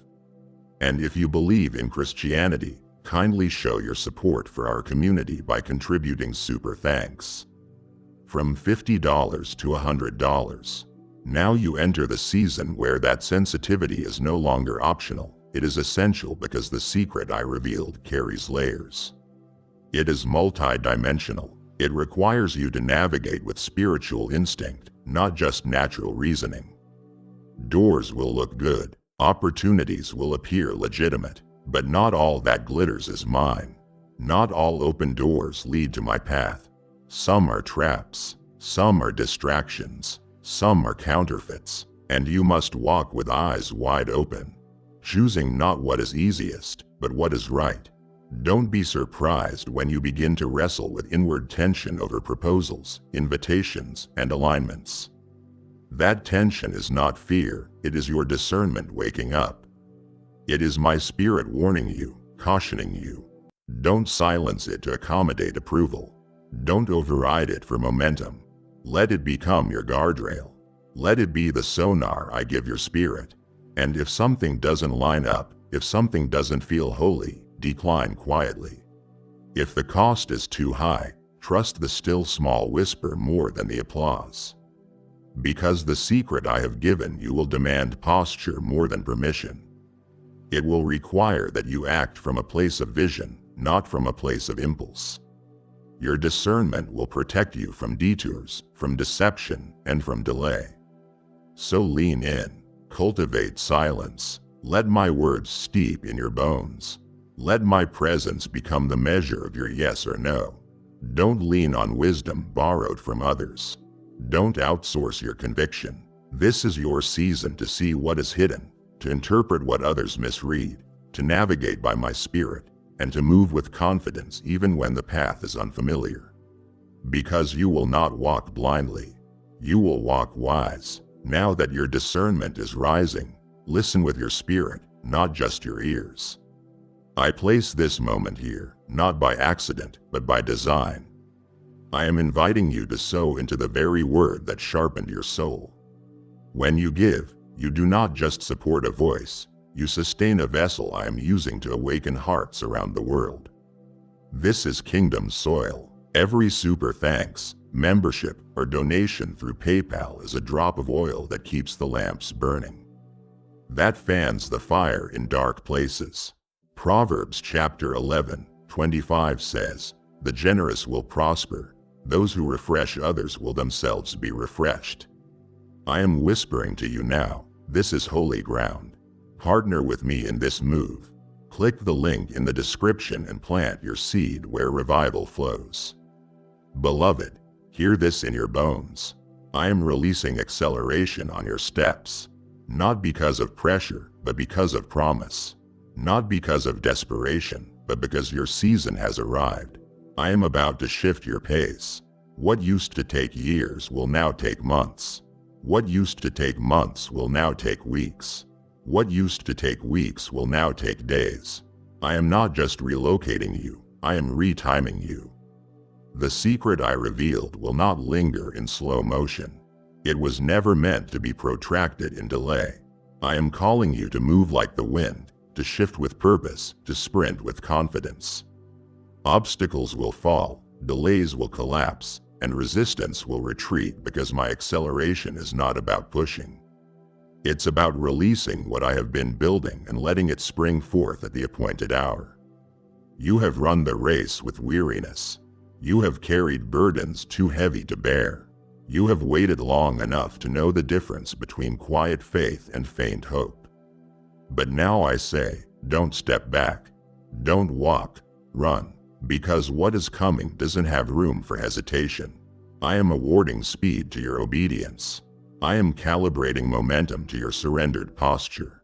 Every alignment, every connection, every open door will be energized by divine acceleration. The assignments I whispered in your heart, the dreams you thought were stalling, they will start moving. And as they do, you will wonder why everything seems to speed up. But you will know deep down it is not the world catching up, it is heaven released through you. But acceleration doesn't mean recklessness. It doesn't mean bypassing preparation. I am not asking you to launch before you are ready. I am asking you to step when I tell you to. I am asking you to walk in rhythm with my spirit. This acceleration comes with balance, with wisdom, with awareness. Do not sprint before you are aligned. Do not run ahead of revelation. Let your pace be disciplined, steady, yet holy and swift. Let your posture remain humble. Let your heart remain tethered to me. Because the faster you go, the more magnitude you carry, and you cannot afford to wander off the assignment in haste. Acceleration with integrity will mark you. Acceleration without identity will destroy you. So lean into me. Let me guide your stride. Let me amplify your steps and watch how the world seems to shift around you. What felt like barriers will become guideposts. What felt like delays will become displays. What felt like stagnation will become a launch. Doors will fling open. Favor will settle. Resources will converge. But you will move with clarity, sovereignty, and wonder.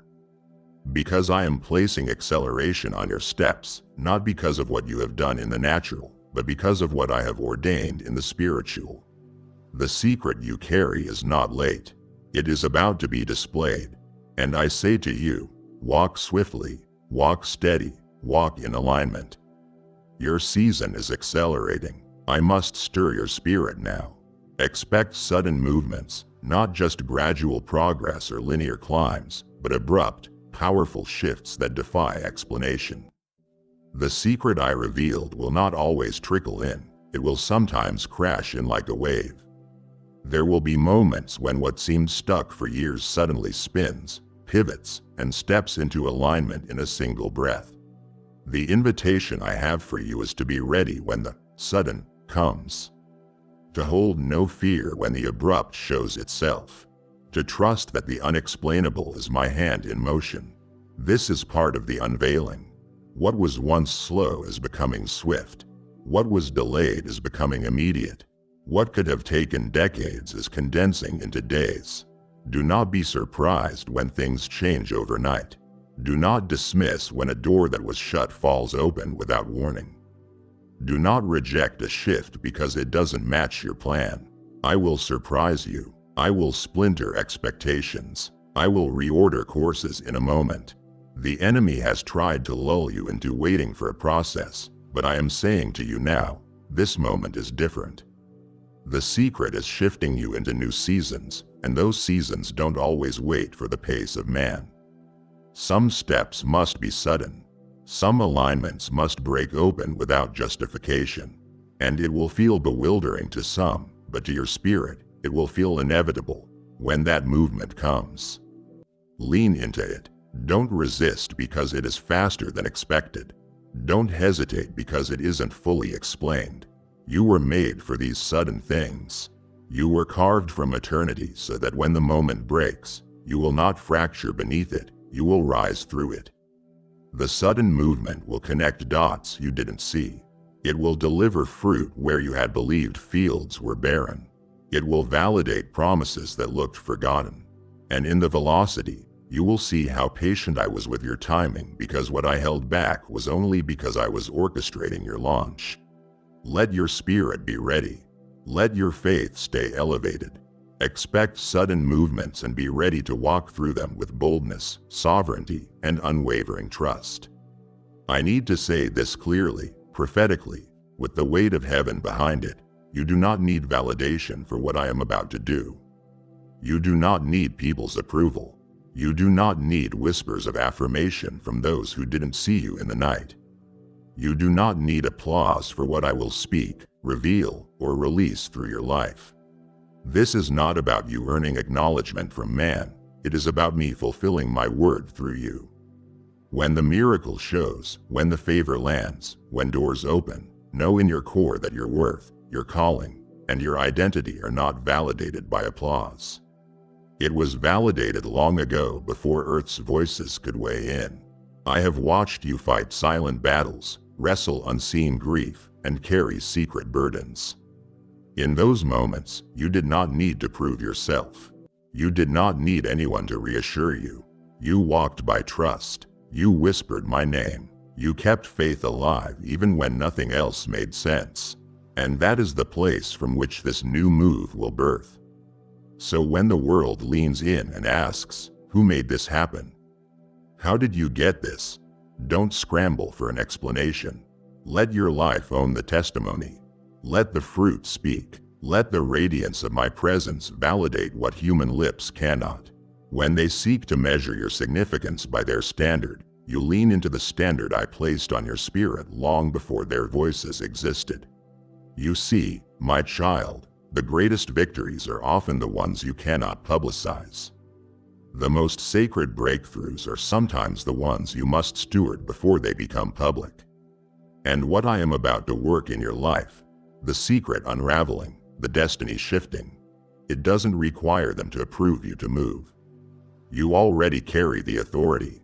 You already walked the path of hidden surrender. You already passed what wasn't announced. So, you don't need validation. You simply need obedience. You simply need to hold fast to my voice. You simply need to step when I say step. Let the naysayers watch. Let the critics scoff. Let the silent ones whisper doubts. None of that can shift what I ordain. This is my work. This is my glory. This is my secret, and it doesn't need to be authorized by the world to be powerful. Therefore, stand firm. Walk boldly. Let your heart remain unmoved by applause or rejection. Let your confidence rest in my voice. And when the unveiling comes, as it surely will, don't chase validation. Receive my validation and live from it. Because you were always known. You were always seen. And the shift you carry is not contingent on human permission. It is anchored in the heaven that called you forth. My precious one, pause for this truth.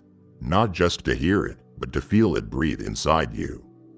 You are about to walk into rooms built without your name, yet designed for your anointing. I know that for so long you have watched others get called up, others receive the invitations. Others step onto platforms you believed you were born to occupy, and in that silence, you wondered if I had overlooked you. But child, I don't overlook the ones I have handcrafted. I hide them. I shield them. I protect them from premature exposure so that when the moment comes, when the doors swing and the eyes turn, what emerges is not a person scrambling for purpose, but a soul dripping with divine assignment. The rooms you are about to enter may not bear your name on the walls. They may not have been expecting you. They may not have even thought to look in your direction. But what they do not know, and what you are about to discover, is that your anointing is the exact missing piece those spaces were silently crying for. Not charisma, not popularity, anointing. That divine oil forged through crushing, silence, surrender, and obedience. You carry what cannot be duplicated, cannot be explained, and cannot be manufactured. And when you walk into those rooms, the atmosphere will shift, not because of your presence, but because of mine resting upon you. You won't need to announce yourself. Heaven will do it for you. But hear this, your entrance into these rooms is not for show, it is for assignment. It's not about status, it is about stewardship. You are not being sent to impress, you are being sent to impart. The anointing on your life carries deliverance, revelation, healing, and strategy. What felt like private encounters in secret places will now become public displays of my glory. Don't shrink, don't apologize, don't try to fit into the decorum of the room. Redefine it, reorder it by the presence you carry. Let them see what it looks like when someone emerges from the wilderness with fire still in their bones. Let them taste the fruit of your survival. Let them encounter me through your voice, your wisdom, your stillness, and your authority. And don't be intimidated. I know the room is bigger than you imagined. I know the titles on the name tags seem more qualified, but that is the divine irony. They invited skill, but I am sending power. They prepared for excellence, but I am sending glory. Walk in knowing that you were appointed even when you weren't considered. Walk in knowing the weight you carry is not arrogance, it is assignment, and I will meet you in those rooms. I will fill your mouth. I will steady your hands. I will draw hearts to the table not to see you, but to encounter me through you.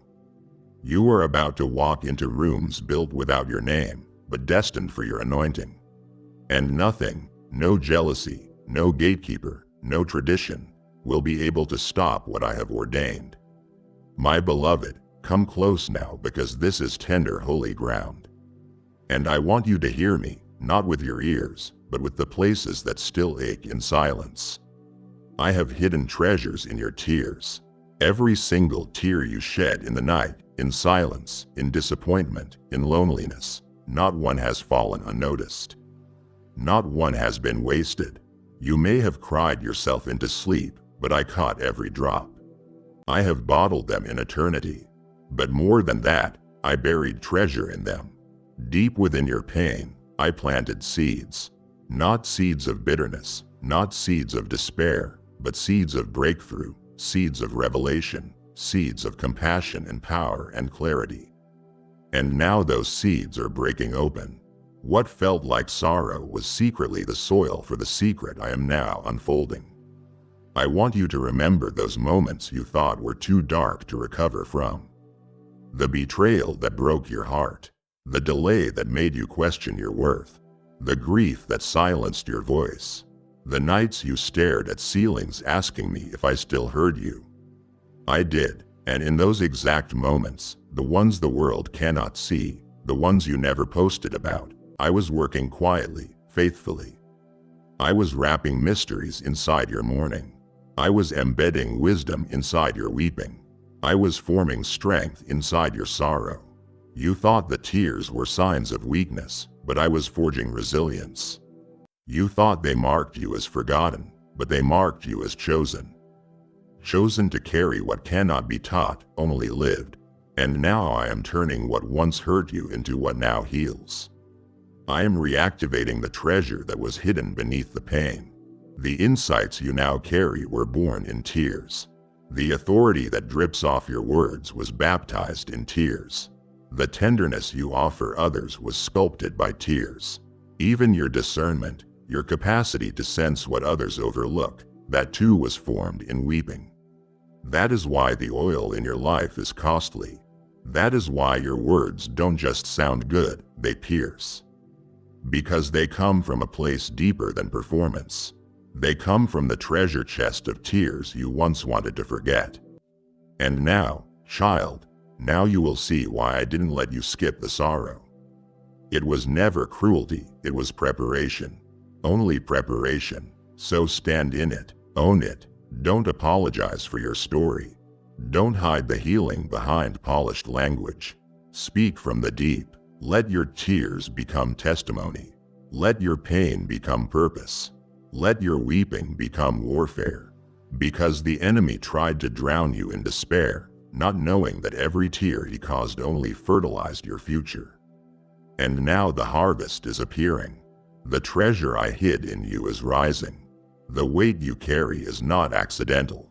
It is not borrowed. It is not rehearsed. It is sacred. It is real. It is yours. And it came through the tears I never wasted. You cried, but I collected. You mourned, but I matured you. You broke, but I built something beautiful in the wreckage. Now rise. Rise with treasure. Rise with power. Rise with secrets the enemy never saw coming. You carry treasure that tears revealed.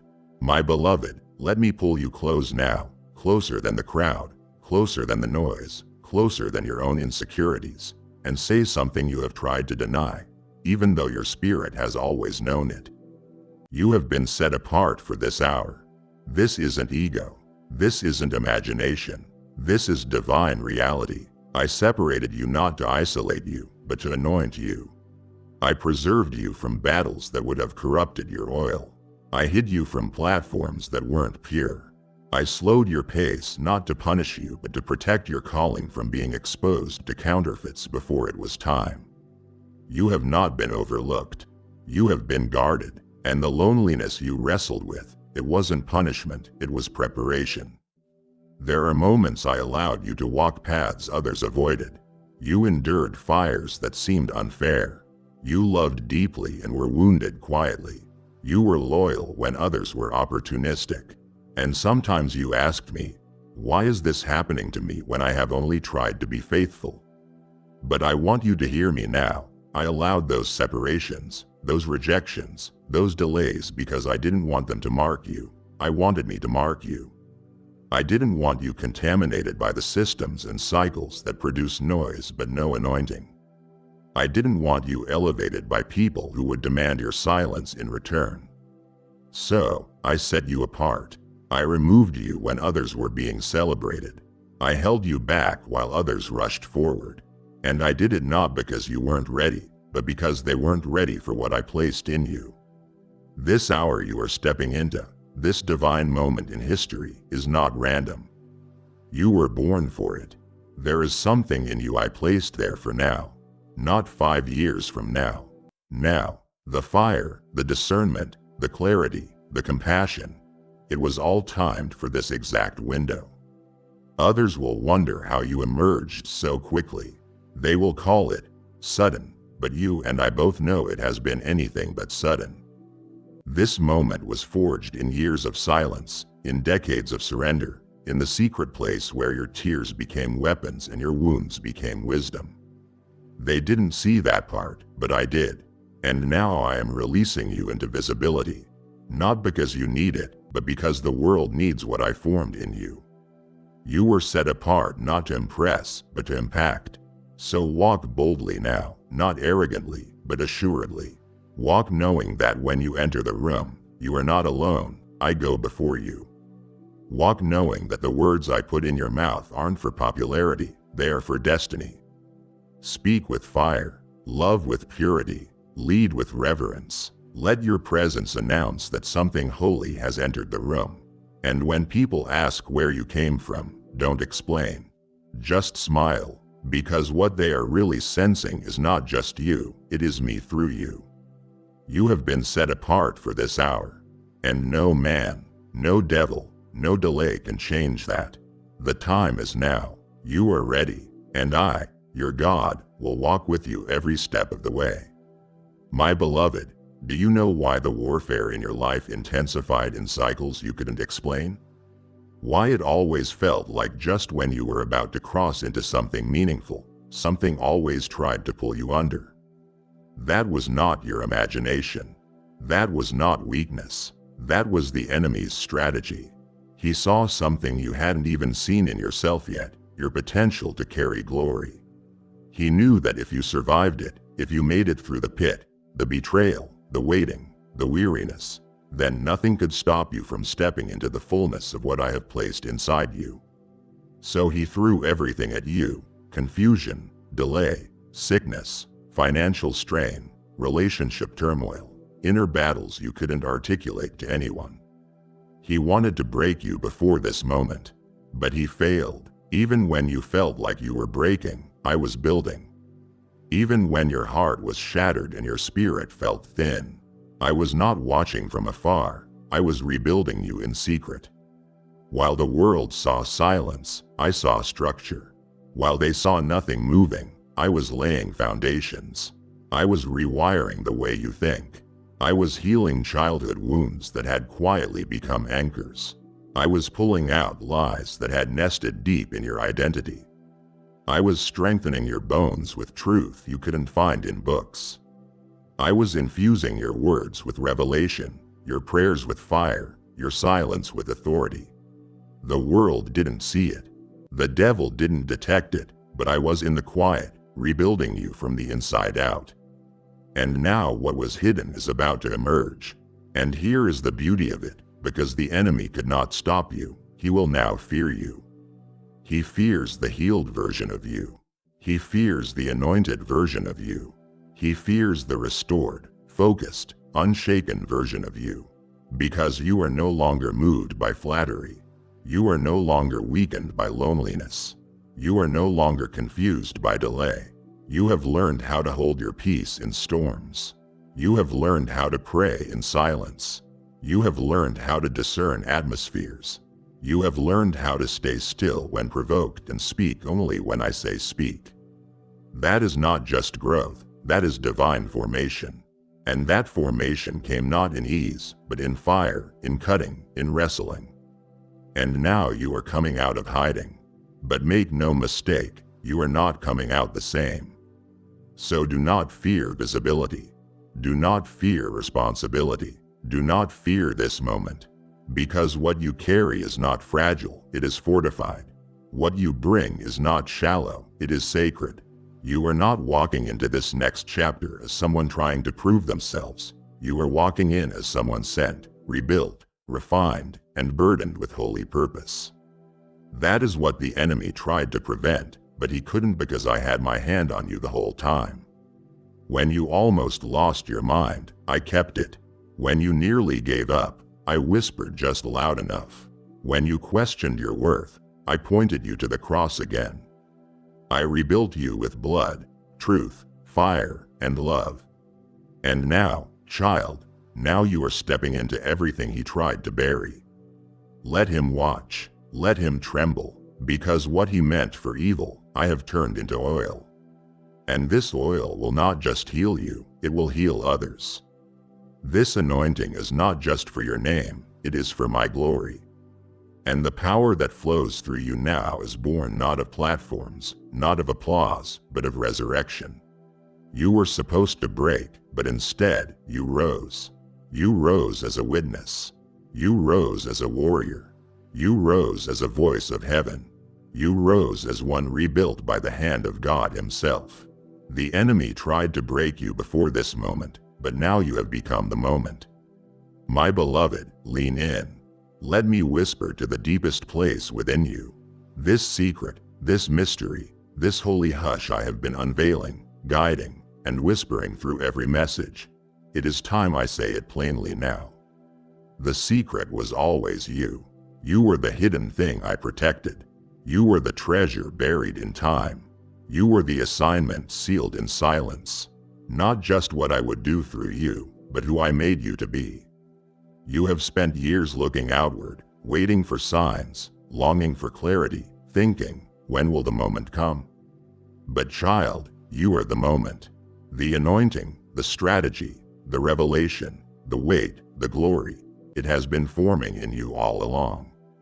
And now it is time to reveal it. You misunderstood delay as denial.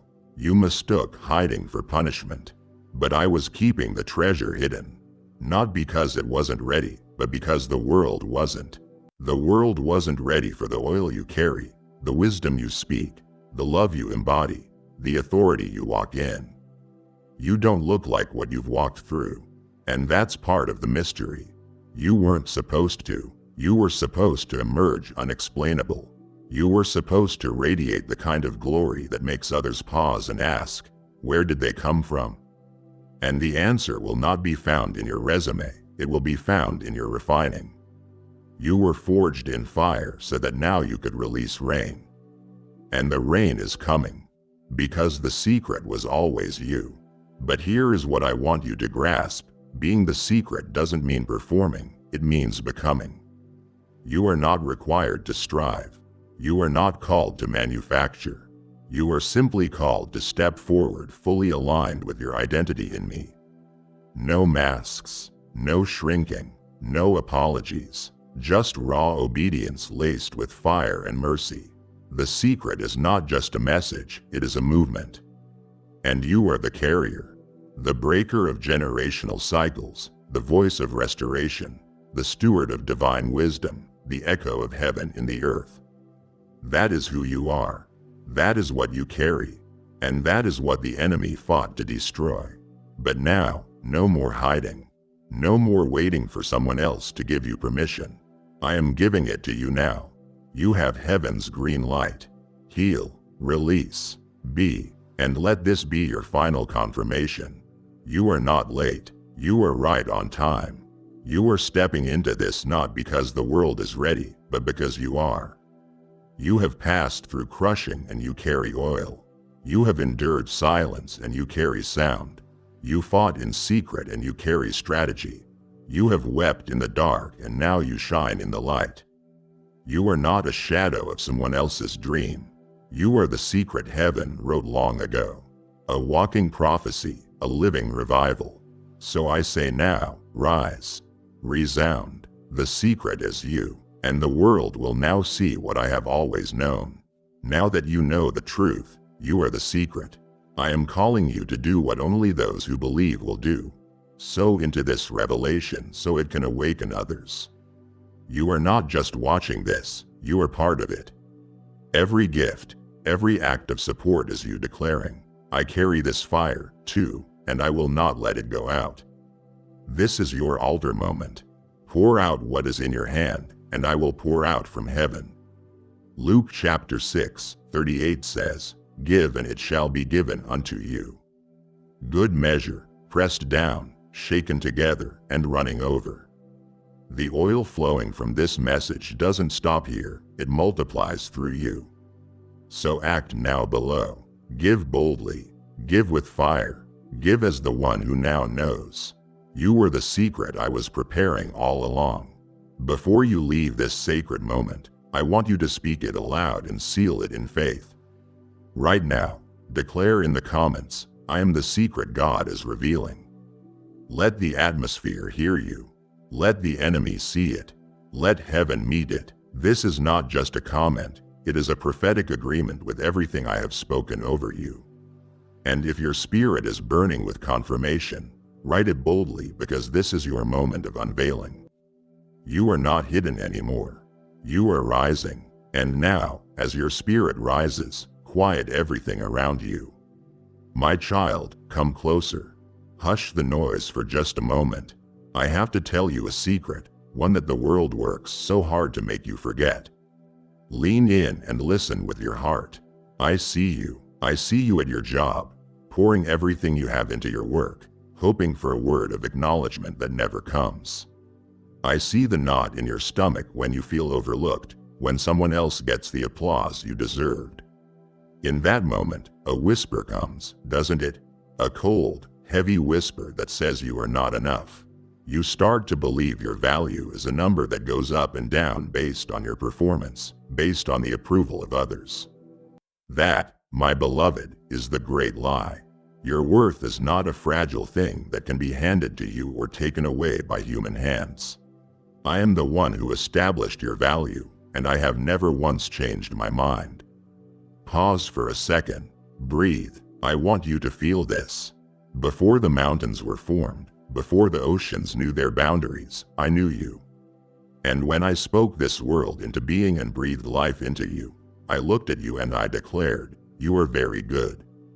This wasn't a compliment on what you could do. It was a declaration of who you are. A truth more real than the air in your lungs, more permanent than the stars in the sky. It does not fade with your failures, nor does it brighten with your successes. It simply is. Are you wondering what you are truly worth to me? Look at the cross. I did not watch from a distance as my son paid that price. Every moment was an expression of my measureless love for you. That was not a transaction for a flawless being. It was a rescue mission for the one I cherish. Do you understand? Your significance is not up for debate. It is not negotiable. In the courts of heaven, your value is an eternal, unchanging fact sealed by the highest price ever paid. I see the moments you feel like a burden to others. You carry that silent fear of being too much, of your needs being an inconvenience. Let me shatter that illusion for you right now. You are not a burden to me. You are a treasure. You are the one I choose to carry. The one whose name is written on my hands. The judgments of people, their fleeting opinions, and their conditional acceptance, they are powerless. They cannot veto the infinite, unbreakable worth I have placed upon you. Their words are like echoes in a valley, but my word is the mountain itself. You are mine. You are priceless. And that is the secret I need you to carry in your heart today and for all eternity. My beloved, I must tell you about the moment before your moments began. You sometimes feel like an accident, don't you? A random collection of cells, a product of chance, your life a footnote in a story you didn't choose. You look at others and see their clear paths, their obvious talents, and you wonder if you were an afterthought. Let me silence that lie with a secret whispered in the halls of heaven before time was born. Before your mother and father ever met, I spoke your name. It was not a whisper lost in the cosmos, it was a declaration, a song that echoed in eternity. You were not a possibility, you were a promise I made to the world. I want you to understand something vital. When I formed you, I did not just assemble you from dust. I infused your spirit with a divine spark, a unique ember of my own light that no other soul in history possesses. It is in the specific way you laugh until you cry. It is in the quiet strength you show when no one is watching. It is in the particular way your heart breaks for the hurting. It is in the questions you ask in the middle of the night. Do not look at another and wish for their gifts, for you would be trading away the very essence of the miracle that is you. You were intentionally, meticulously, and wonderfully made. You search for your purpose thinking it is a single grand destination you must find or else you have failed. This is not my way. The purpose I dreamt for you is not a rigid map, but a dance perfectly suited to the rhythm of your own heart. It is woven into your design. The things that bring you alive, the passions that stir your soul, the burdens that you feel compelled to carry, these are not random. They are clues I have planted within you, pointing you toward the life you were made to live. And at the center of that purpose is the simplest, most profound secret of all. You were created for a deep, personal relationship with me. You were not made to just be my servant, but my friend, my child. Every other part of your purpose flows from this sacred connection, this ongoing conversation we are having right now. And know this, I did not create you to be fragile. I did not design you to shatter at the first sign of trouble. I embedded resilience deep within your being. Think back to the time you were certain you would break, the moment you thought it was the end. Do you remember how you found the strength to take one more breath, to face one more day? That was not your own power, my child. That was my strength rising within you. That was the resilience I wove into your very fabric. My first thought of you was not one of criticism or expectation. My first thought of you was pure, unadulterated joy. You were my beloved then. You are my beloved now, and nothing will ever change that. Now let's talk about the chaos. The constant change that leaves you feeling dizzy and unstable. A friend departs, a job is lost, your health is uncertain, and the world feels like it is spinning out of control. You grasp for something solid, something that will hold. My child, here is the secret. I am that solid ground. I am the constant in your life when everything else is in flux. My presence is not an abstract idea. It is the most real thing about your existence. It is the anchor for your soul in the middle of the raging sea.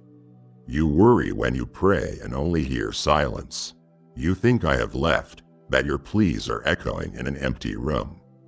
But I want to tell you the secret of my silence in your deepest quiet. When the noise of the world and even the noise of your own panic finally fades, that is where my spirit communes most deeply with yours. My silence is not an absence, it is an invitation. It is a space where you can learn to feel my presence beyond words, to know I am with you in a way that is deeper than any answer you could receive. You are never, ever truly alone. My presence is your permanent dwelling place, your true home where you always belong. You have been taught to see me as a distant God, a king on a faraway throne, unconcerned with the small details of your life. Let me correct that for you. I am intimately acquainted with all your ways. I know the song that is stuck in your head. I know the specific anxiety you feel about your child's future. I feel the unspoken tension between you and your loved one. My guidance is not always a loud shout from heaven. More often, it is a gentle, persistent nudge. It is that sudden, unexplainable peace in a moment of panic. It is the scripture that seems to leap off the page and speak directly to your situation. It is that unexpected gut feeling telling you which way to turn. That is me whispering to your spirit, guiding you step by step. And what about those times when you cannot feel me at all? Those seasons of dryness when your heart feels numb and your faith feels like a distant memory. This is perhaps the most important secret of all. I am actively working in your life even when you cannot feel me. My presence and my work are not dependent on your emotions. The sun is still blazing with heat and light even on the most overcast day. In the same way, I am still holding your world together, fighting battles you cannot see and orchestrating details for your good, even when the clouds of doubt and weariness hide my face from you. My presence is not a feeling to be chased, but a reality to be trusted. Rest in that truth. I know you have wounds. I see the scars on your heart, the places where life has been cruel and people have been careless. You look at these broken parts of your story and you feel shame. You feel regret. You feel that they have disqualified you. But I must tell you a profound secret. Your deepest wounds can become the source of your greatest strength. The place of your most intense pain can become the soil for your most beautiful growth. You are asking, why? Why did I let this happen? Hear me clearly, my child. I do not cause your suffering. I do not send the abuse, the sickness, the betrayal. I weep with you in it. But this is my solid promise. I will not waste it. I will take what was meant for evil and I will redeem it for an incredible good. You feel like these trials are breaking you, but through them, I am forging in you a character of unshakable faith. It's in the long, agonizing wait for an answer that you learn true patience.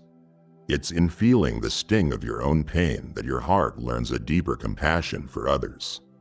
It's when your own strength has completely failed that you discover my strength is all you ever needed. You are like steel being tempered in the fire. The heat is intense, but the result is a strength and purity that could not be achieved any other way. And your story, the one you are so tempted to hide, that story of overcoming will become a beacon of hope for others.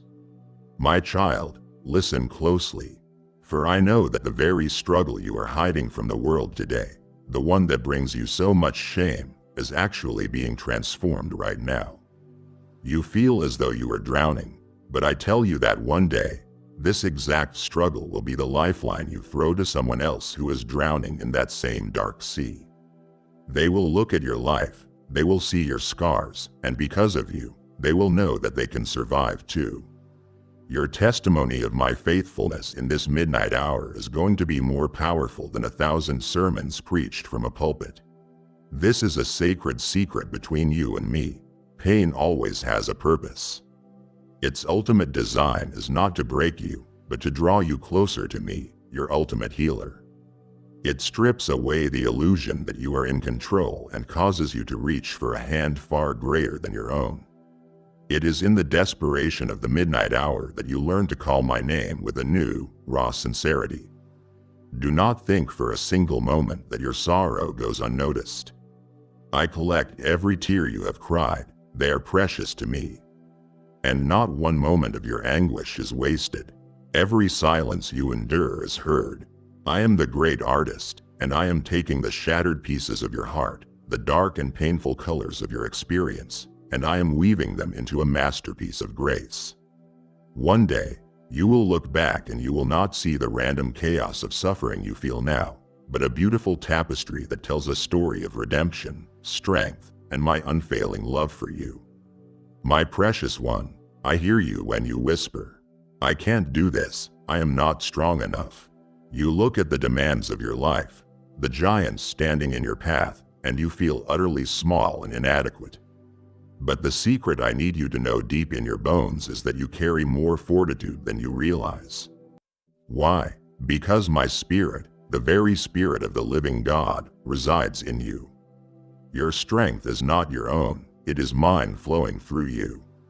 You are not just a human trying your best, you are a child of the Most High, filled with divine power. Possessing an ability to persevere and to get up one more time after being knocked down. You think strength is something you have to create from nothing, but it is a gift I have already deposited within you. It is a wellspring deep inside, and your job is not to dig the well, but simply to draw from it. When you feel you have nothing left, reach down in faith, and you will find my strength is there, waiting for you. This is why your weaknesses are so important. You try so hard to hide them, to pretend they don't exist, but your weaknesses are the secret opportunities for my power to be displayed most brilliantly.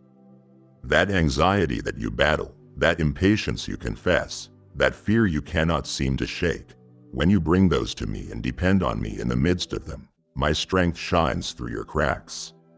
People will see it is not you, but me in you, and I will get the glory. Listen to me now, you have been equipped.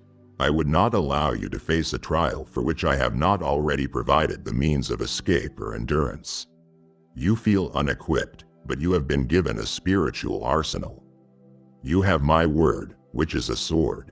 You have faith, which is a shield. You have prayer, which is your direct line to the command center of the universe. You are not defenseless. The battle is simply to believe you have what I have already given you and to start using it. And let us be clear about courage. You think courage is the absence of fear, but it is not.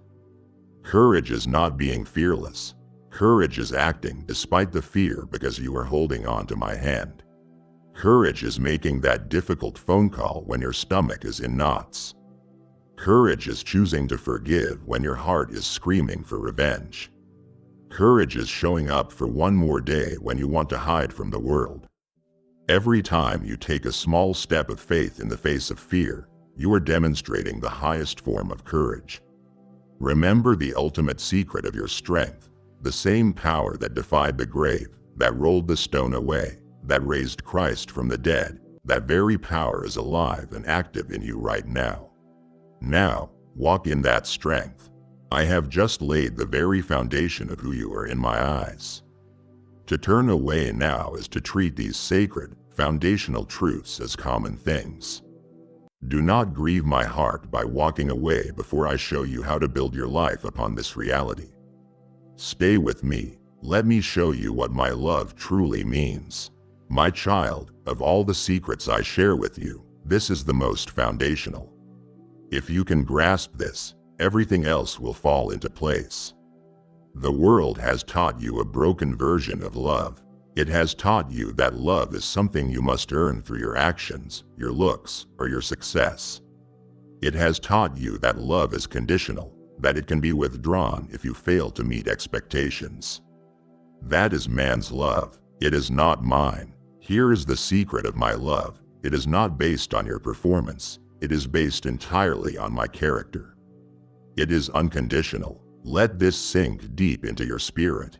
There is absolutely nothing you can do to make me love you more, and there is absolutely nothing you can do to make me love you less. On the day you are patient and kind, when you serve others and speak my truth, I am overflowing with the Father's pride, but the amount of my love for you does not increase. And on the day you fail spectacularly, when you are selfish and sharp-tongued, when you turn your back on me in anger or shame, in that moment, my love for you does not decrease 1 single degree. I love you at your darkest moment just as much as I love you at your best. My love is not a reaction to you, it is a relentless, initiating force that flows from the very core of who I am. You define yourself by your past, by the mistakes you have made, by the labels others have put on you. When I look at you, I do not see that. The secret is that I see your potential, not just your past. I see the person I created you to be. I see the finished masterpiece even while the clay is still being shaped on the wheel. Others may judge your history, but I am investing in your destiny. I see the strength you do not yet see in yourself. I see the compassion that will grow from your healed wounds. I see the leader, the healer, the encourager I am calling you to become. So when you feel unlovable, when the voice of shame whispers that you have finally gone too far, you must counter it with this secret truth. My affection for you is not a fleeting emotion, it is an eternal covenant.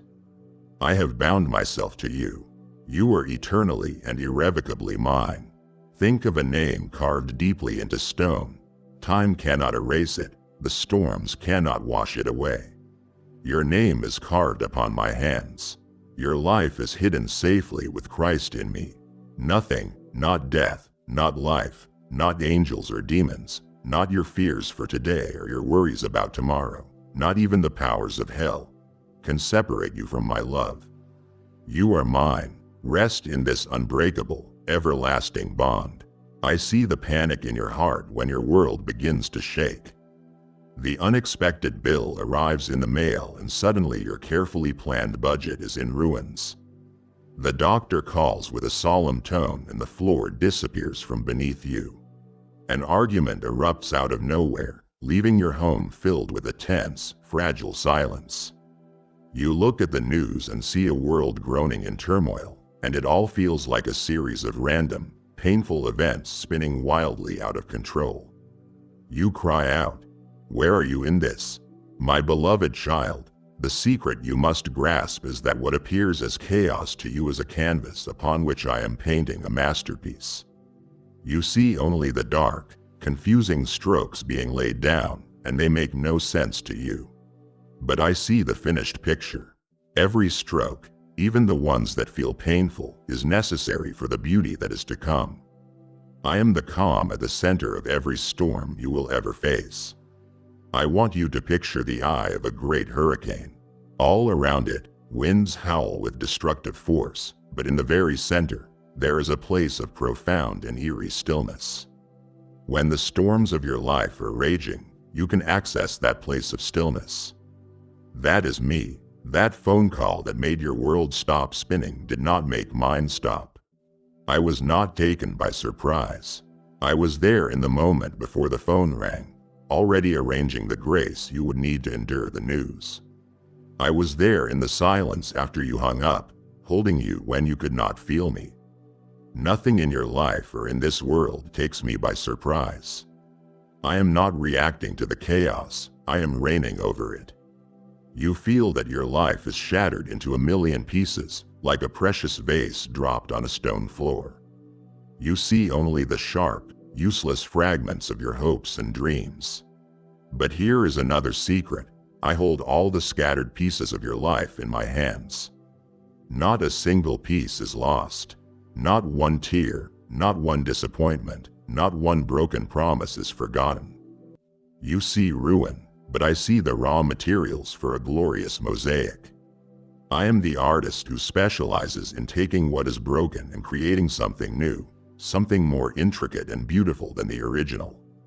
That failure that shames you, I will use it to teach you a humility that will open doors you never imagined.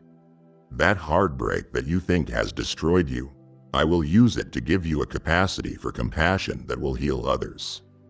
My ultimate plan for goodness will triumph over any present disorder. This is not wishful thinking, it is a divine guarantee. The darkness does not win. The chaos does not have the final say, I do. So, how do you find peace in the middle of it all? The secret is this: trusting my sovereignty is the key that unlocks the door. It is not a passive feeling, it is a conscious, courageous choice. It is standing in the wreckage with tears in your eyes and whispering, I do not understand this, God, but I trust you. It is the act of releasing your desperate need to have all the answers and instead resting in the arms of the one who is the answer. Hand me the pieces, my child. Stop trying to glue them back together yourself. Trust me with the process, and I will show you a beauty you could never have conceived. Listen to me now, for this is a secret that can heal the deepest places of your soul. You have this image of me as a stern, demanding judge, keeping a tally of your every mistake, perpetually disappointed in you. You live under a cloud of trying to be good enough, and you always feel you are falling short. You think you only matter to me when you are doing something for me, when you are serving, or praying, or succeeding.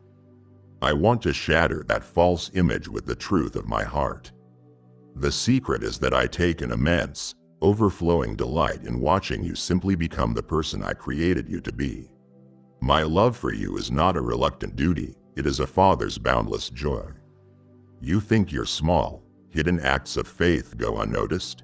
When you are sitting in traffic and you choose to whisper a prayer instead of cursing in frustration, when a coworker is rude and you choose to respond with a quiet kindness they did not deserve, when you see the beauty in a sunset and a simple thank you forms in your heart.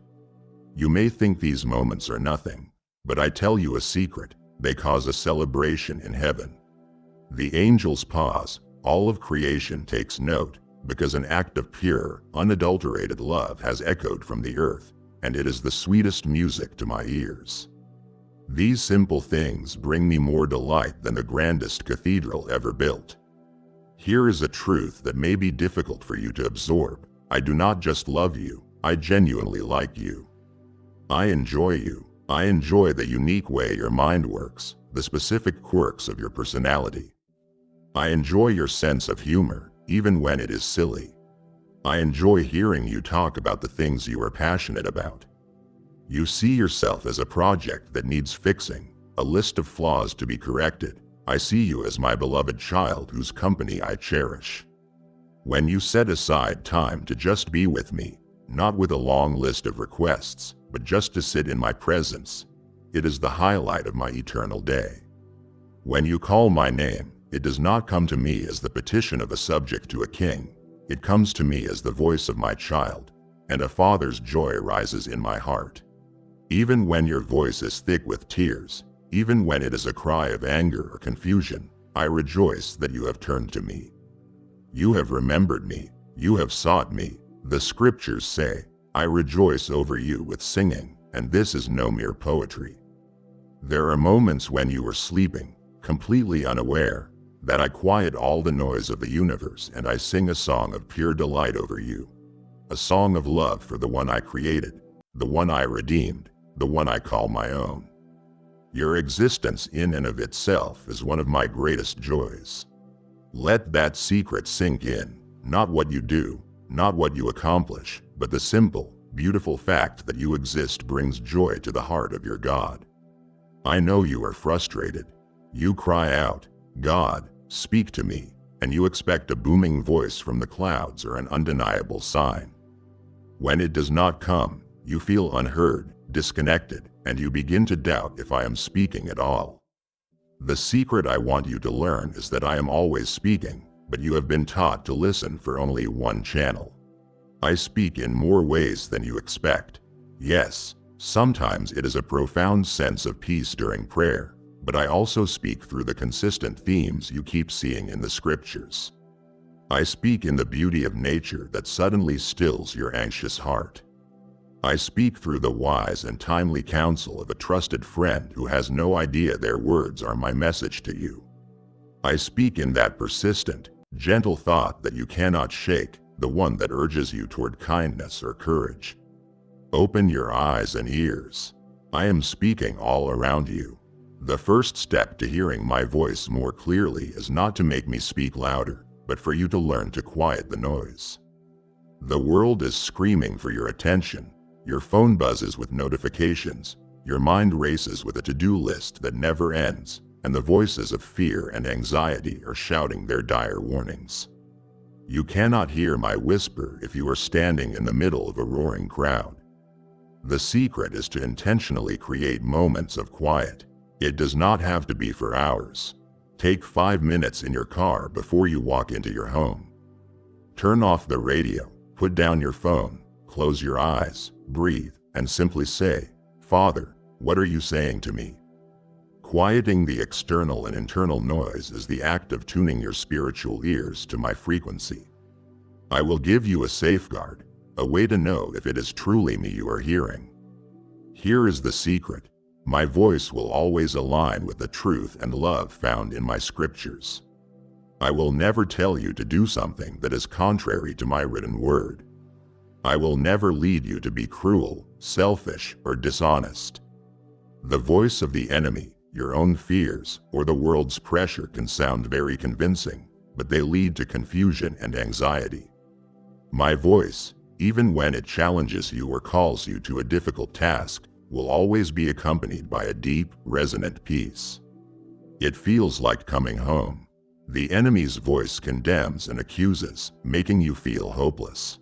My voice brings gentle conviction that is always wrapped in grace and a clear path toward restoration. You put so much pressure on yourself to have an intense emotional experience every time you seek me. Let me release you from that burden. The secret is that consistency is far more important than intensity. A rare 3-hour prayer session where you try to force a feeling is not as powerful as the simple, humble habit of turning your heart toward me for a few moments every single morning. It is in that steady, faithful turning that your heart becomes soft and your ears become sensitive to my leading.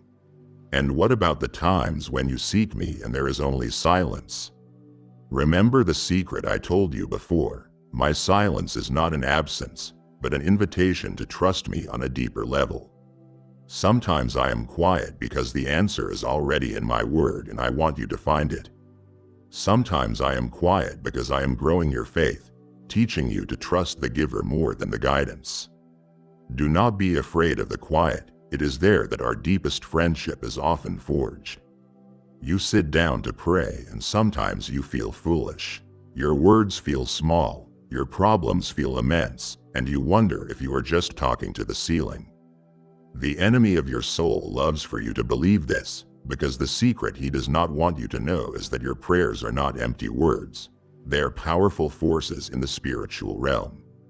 When you, my child, speak to me in faith, the gears of heaven begin to turn. You think your small prayer for a loved one is insignificant, but I tell you, it sets angelic armies on alert. You think your whispered prayer for guidance is lost in the wind, but it rises like a thunderclap before my throne. Prayer is not a passive, hopeful wish. It is an active partnership with the Almighty. It is the conduit through which my power is released into the circumstances of your earth. You keep a journal of your requests, but I want you to know the secret of my record keeping. Every prayer you have ever uttered is heard, recorded, and cherished by me. The desperate cries from your hospital bed, the frustrated sighs in a traffic jam, the joyful thanks for an unexpected blessing, none are lost. I hold them as a testament to your faith, a sweet incense that perpetually fills my courts. You are not bothering me with your requests. You are honoring me by demonstrating your dependence on me. You are acknowledging that I am your source, your help, your God. You often approach prayer as a way to change my mind, to convince me to see things your way. While your desires are precious to me, the deeper secret is this: prayer is less about changing my mind and more about aligning your heart with mine. It is in the process of pouring out your fears, your hopes, and your confusion to me that you begin to see your situation from my eternal perspective. Type yes if you are ready for the blessings that you are about to receive.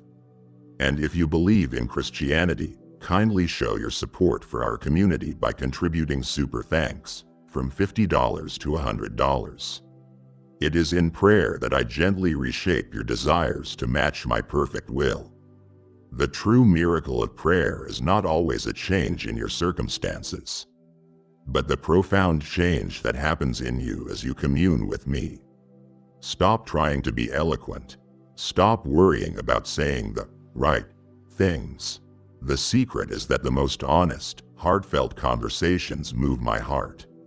I do not need your flowery language. I want your raw reality. The God, I am so angry right now. The I feel like I am falling apart. The I don't know if I can do this anymore. These are the prayers that I lean in closest to hear. Your vulnerability is an act of worship. It shows that you trust me with the messy, unfiltered truth of your heart. And when you pray persistently, when you keep asking and seeking and knocking, you are not annoying me. You are demonstrating radical faith. Your persistence shouts to all of heaven and hell that you believe I am a good father who gives good gifts, and you will not be dissuaded. That kind of faith, my child, moves mountains. Never, ever underestimate the secret influence you have in the universe when you choose to pray.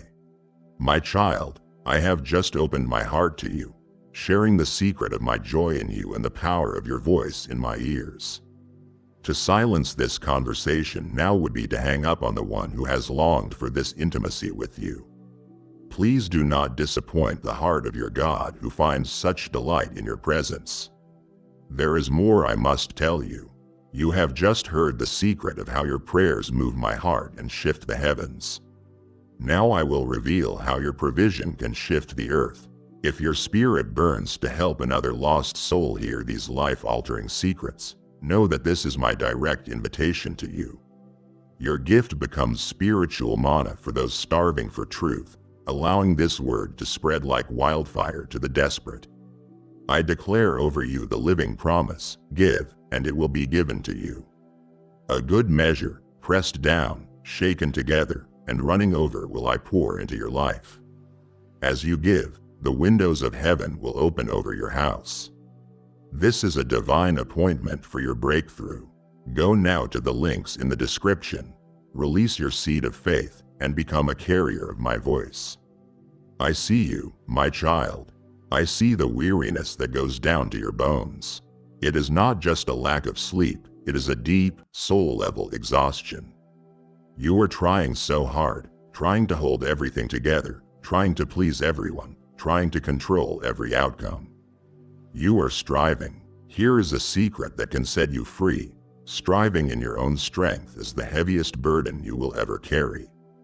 And you were never meant to bear it. I see you running on that treadmill of performance and anxiety, and I long for you to step off and come to me. You think of rest as the complete absence of activity. You dream of a day when you can finally collapse and do nothing. While stillness has its place, the true, supernatural rest I offer is something entirely different. The secret is that my rest is not the absence of activity, but the presence of me in the middle of your activity. It is the ability to go through a busy, demanding day but without the frantic, anxious energy. It is facing a difficult conversation but with a calm spirit because you know I am with you. It is working hard, but from a place of peace, not pressure. My rest is a state of your heart, a deep trust that I am in control, which allows you to function in this world without being consumed by it. So how do you find this rest? It begins with another secret. Releasing control to me is the beginning of genuine peace. I want you to do something right now.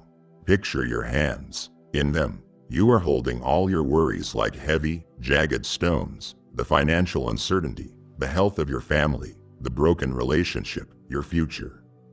Feel their weight. And now, the secret to rest is to consciously, intentionally open your hands. Let the stones go. Give them to me. The moment you release your white-knuckled grip is the moment my peace can flood into your soul. You cannot receive my peace while your hands are still clenched around your worries. The scripture says, "My yoke is easy and my burden is light." You feel that your burden is heavy because you are trying to carry it alone. The yoke was a wooden harness designed for 2 oxen, allowing them to pull the plow together, sharing the load. When you are yoked with me, I do not stand by and watch you struggle. I put my divine shoulder into it, and I take the bulk of the weight. Your part is simply to walk in step with me, to stay close, to follow my lead. The load does not disappear, but it becomes miraculously light because we are carrying it together. You were not designed to carry the weight of the world, or even the weight of your own life, on your shoulders.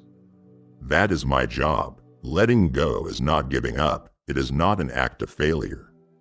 It is the ultimate act of wisdom. It is trading your limited, exhausted strength for my unlimited, unending power. Come to me, all you who are weary and burdened, let go, and I will give you rest. My child, you feel the struggle, but you must understand its source. That sudden wave of hopelessness that washed over you as you were driving to work, you called it a bad mood. The persistent, nagging lie that you are a failure, a disappointment, that keeps playing on a loop in your mind. You think it is your own voice of self-doubt. A sudden, inexplicable tension that ignites an argument with a loved one. You blame it on stress. The secret I must reveal to you is that you are engaged in a spiritual battle, not just a physical or emotional one. There is an enemy who despises you because you are mine, and his primary strategy is to attack your mind and your heart with lies, fear, and condemnation. But here is the secret that changes everything. You are not defenseless. I have not sent you into this battle unprotected. I have provided you with divine armor, a complete spiritual defense for every part of your being. You have heard of this armor, but you picture it as a fantasy costume, something from an ancient story. Let me make it real for you. This armor is a daily reality, a series of conscious choices you make. The belt of truth is not a leather strap. It is your decision to reject the enemy's lies and hold firmly to what I say is true about you. It is choosing honesty in the small things. The breastplate of righteousness is not a plate of steel. It is the moment-by-moment act of trusting that you are right with me because of what my Son has done, not because of your own good behavior. This protects your heart from the piercing arrows of shame and condemnation. The shoes of the gospel of peace are not sandals. They are your readiness to stand firm in the peace I have given you, refusing to be drawn into the chaos of anxiety and conflict that the world offers. They are what keep you stable when the ground beneath you feels like it is shaking. You need to understand how to use the most vital, active piece of your defense, the shield of faith. The enemy shoots his flaming arrows at you constantly. They are tipped with poison and customized just for you. The arrow of, "You will never be free from this addiction." The arrow of, "God is angry with you." The arrow of, "You are all alone in this." The arrow of, "Your prayers are worthless." These lies come with a burning, painful intensity designed to paralyze you. The secret is that your shield of faith is not about mustering up a strong feeling. It is the simple, powerful act of lifting up what you know to be true about me in the face of what you feel. It is saying, "That may feel true, but my God has promised He will never leave me, and I choose to believe Him." In that moment of choice, The flaming arrow hits the shield and is extinguished. It loses its power. And finally, the most glorious secret of this battle, victory has already been secured. You are not fighting for victory, you are fighting from a position of victory. Imagine a war where the decisive battle has already been won, the enemy has officially surrendered, and the king has declared victory. The enemy, in his rage, still has pockets of resistance, still fires his arrows, still tries to convince isolated soldiers that the war is not over. Your role is not to win the war all over again. My son did that on the cross. Your role is to stand firm on the ground that has already been won for you, to enforce the victory that is already yours. So when the lies come, when the fear comes, when the despair comes, you do not have to panic. Stand your ground, my beloved warrior. Hold up your shield. Remember who you are and whose you are. The battle is real, but your victory is certain. You move through your days thinking life is a series of disconnected, random events. You call it luck when something good happens and bad luck when it does not. You speak of coincidence and chance. My child, I want to pull you into a secret reality that is far more beautiful and meaningful. In my kingdom, there are no accidents. There are only divinely orchestrated appointments. The thing you call coincidence is often the whisper of my name, my invisible hand guiding your path. I want you to become a student of small moments. Think about it. You were thinking of an old friend you had not spoken to in years, and that very afternoon, they called you. You call it a coincidence, I call it a divine nudge. You were facing a decision and felt completely lost, and then you opened my word and a verse seemed to leap off the page, speaking with perfect clarity to your exact situation. You call it a happy chance, I call it a direct answer. The secret is that I love to weave the details of your life together in ways that only you and I would understand. It is our secret language, a personal code of my affection for you. I delight in orchestrating these moments, these divine intersections of need and provision, of question and answer, of loneliness and connection. I am the author of your story, and a good author does not write with random, meaningless words. Every chapter, every character, every plot twist has a purpose. You, my child, are only able to see the story from your limited perspective on the single page. You see the chapter of waiting and you call it a pointless delay. You see the chapter of suffering and you call it a tragedy. But I, the author, see the entire book. I know how the waiting is developing a strength in your character that will be essential for the next chapter. I know how the tragedy is setting the stage for a story of redemption that will astound you. The secret is to trust the author even when you do not understand the chapter you are in. There are no wasted scenes. There are no throwaway lines. It is all moving toward a glorious conclusion. So I am giving you a command of joy today. Pay attention. Become a divine detective in your own life. Start looking for my fingerprints. When a chance encounter leaves you feeling deeply encouraged, stop and whisper, I see you, Lord. When a random thought to be generous pops into your head, follow it and see the blessing unfold. These moments are my personal signatures of love in your daily life. An artist always signs their work to claim it as their own. These coincidences are me signing my name across your day. A constant, loving reminder saying, I was here. I am with you. I am actively involved. You are not forgotten. This is not random. You are mine. When you begin to see your life this way, the mundane becomes magical, the ordinary becomes extraordinary, and your entire life transforms into a continuous, unfolding conversation between you and me, filled with secret messages of my unfailing love. My beloved, let us speak plainly about the things you try to hide from me, even though I already see them. Let's talk about your weaknesses.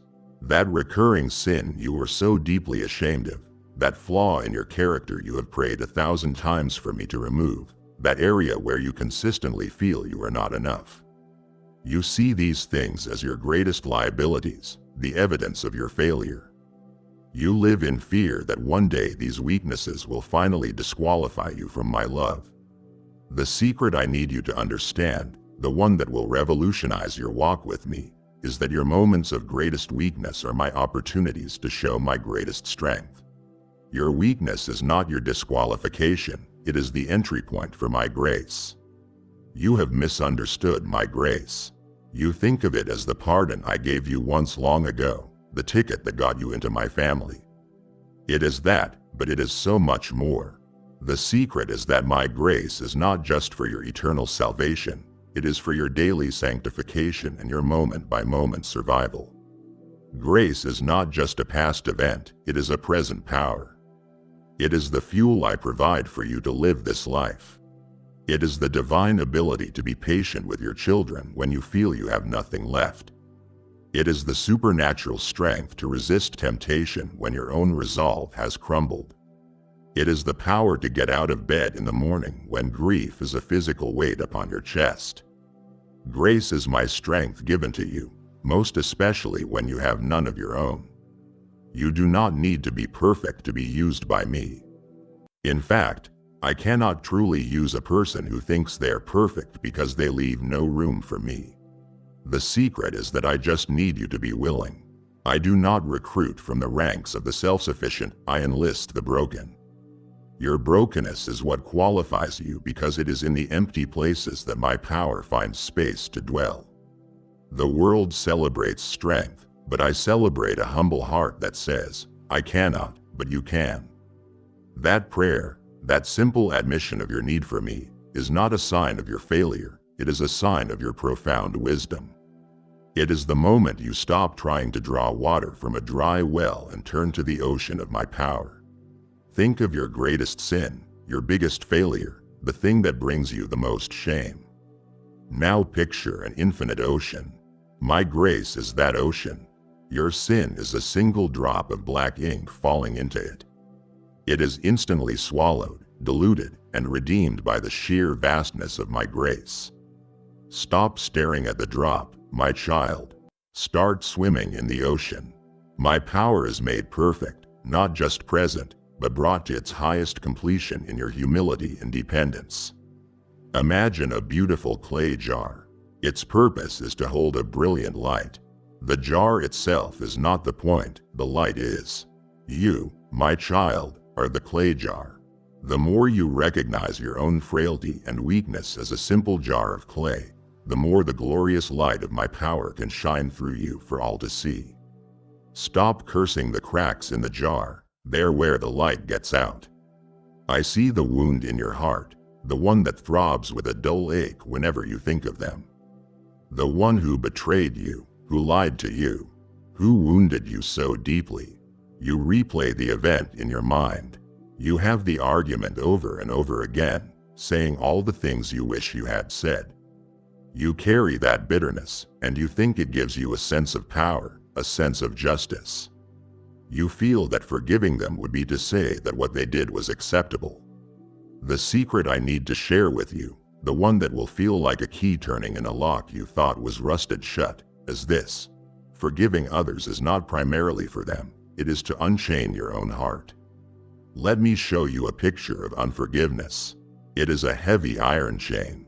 One end is locked around your ankle. The other end is locked around the ankle of the person who hurt you. Everywhere you go, you are dragging them and the memory of your pain with you.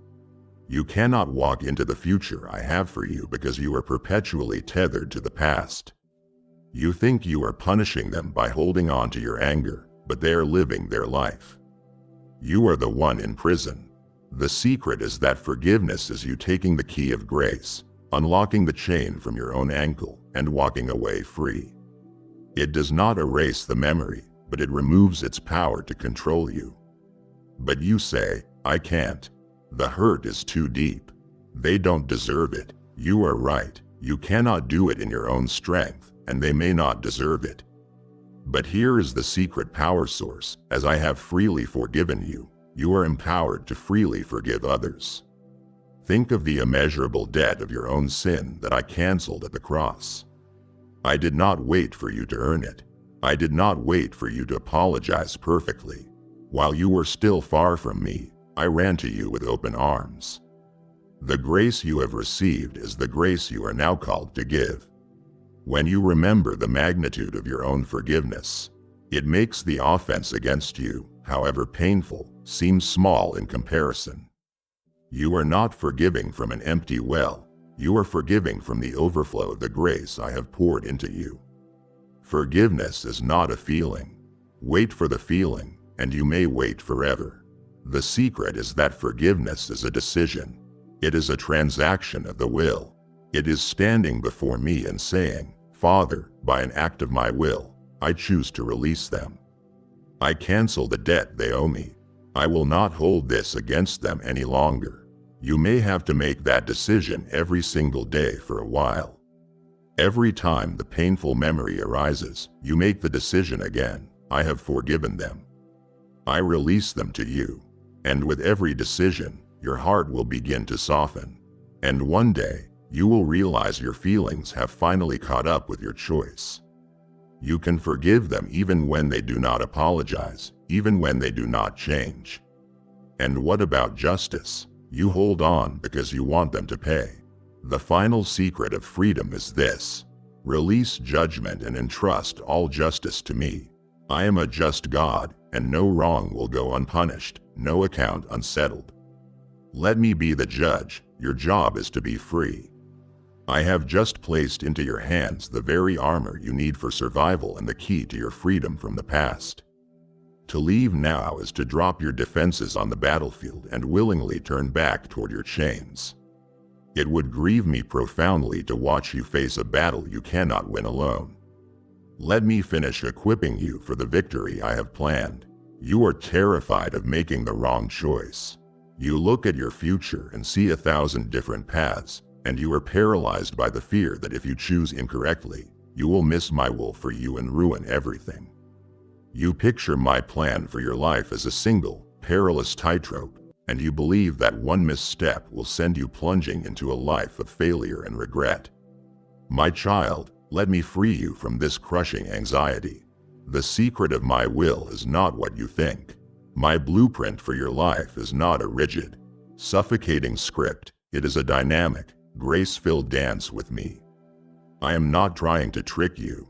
I am not hiding my will from you, making it a complex puzzle you have to solve.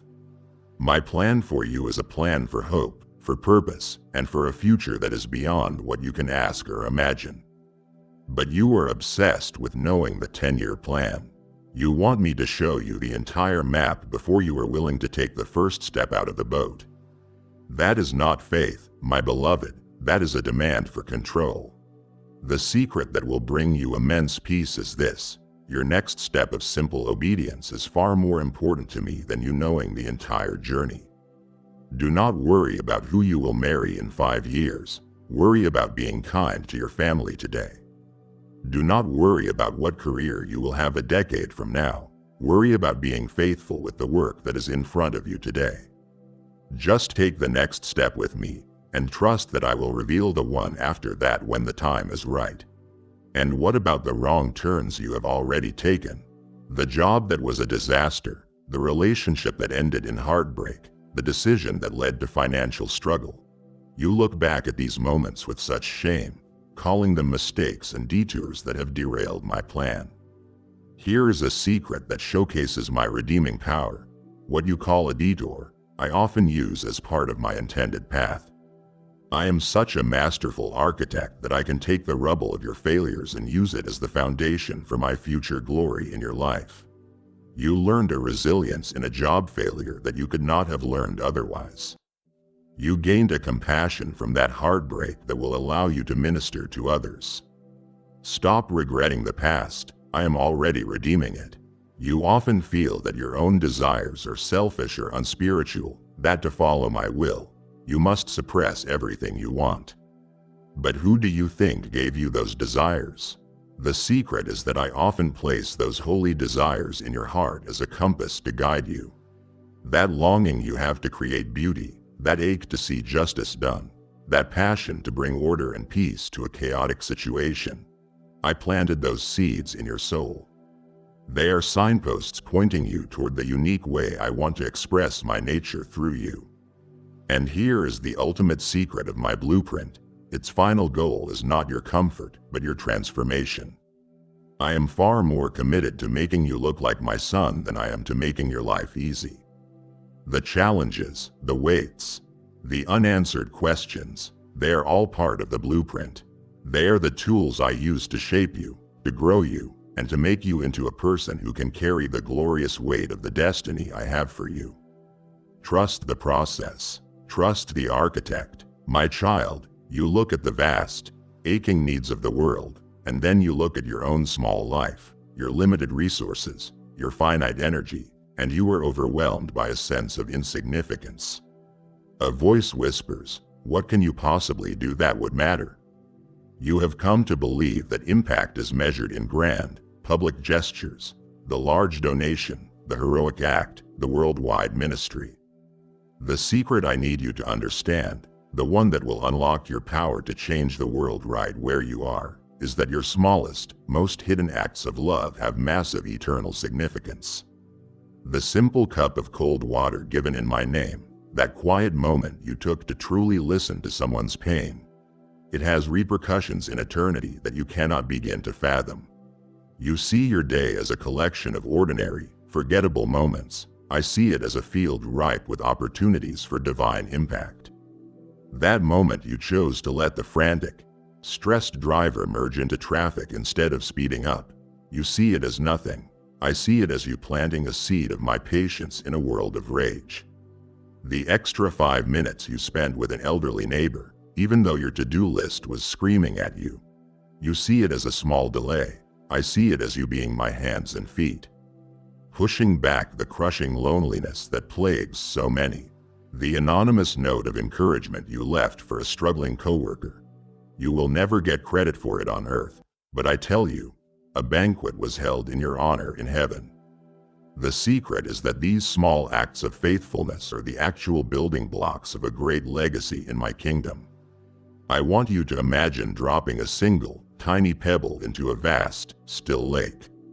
The splash itself is small, almost unnoticeable, but from that single point of impact, ripples begin to form, expanding outward, covering a distance far greater than the size of the pebble.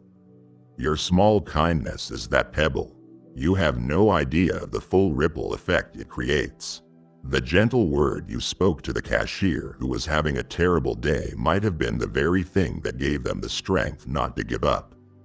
The prayer you whispered for a stranger in the news might have shifted a spiritual battle you know nothing about. You will not see the full results on this side of eternity. And that is by design. Your call is not to measure the impact, but to be faithful with the pebble. I see the hidden sacrifices. I see them all. The sleep you lose to sit with a sick child, the personal desire you set aside to meet the need of another, the apology you offer to keep the peace even when it was not entirely your fault. There is no applause, there is no public recognition, but these are the moments when your true heart is revealed. The secret is that in my kingdom, the most precious currency is not what is done in the spotlight, but what is done in secret, purely out of a heart of love for me and for others. And know this, kindness is the universal language of my kingdom.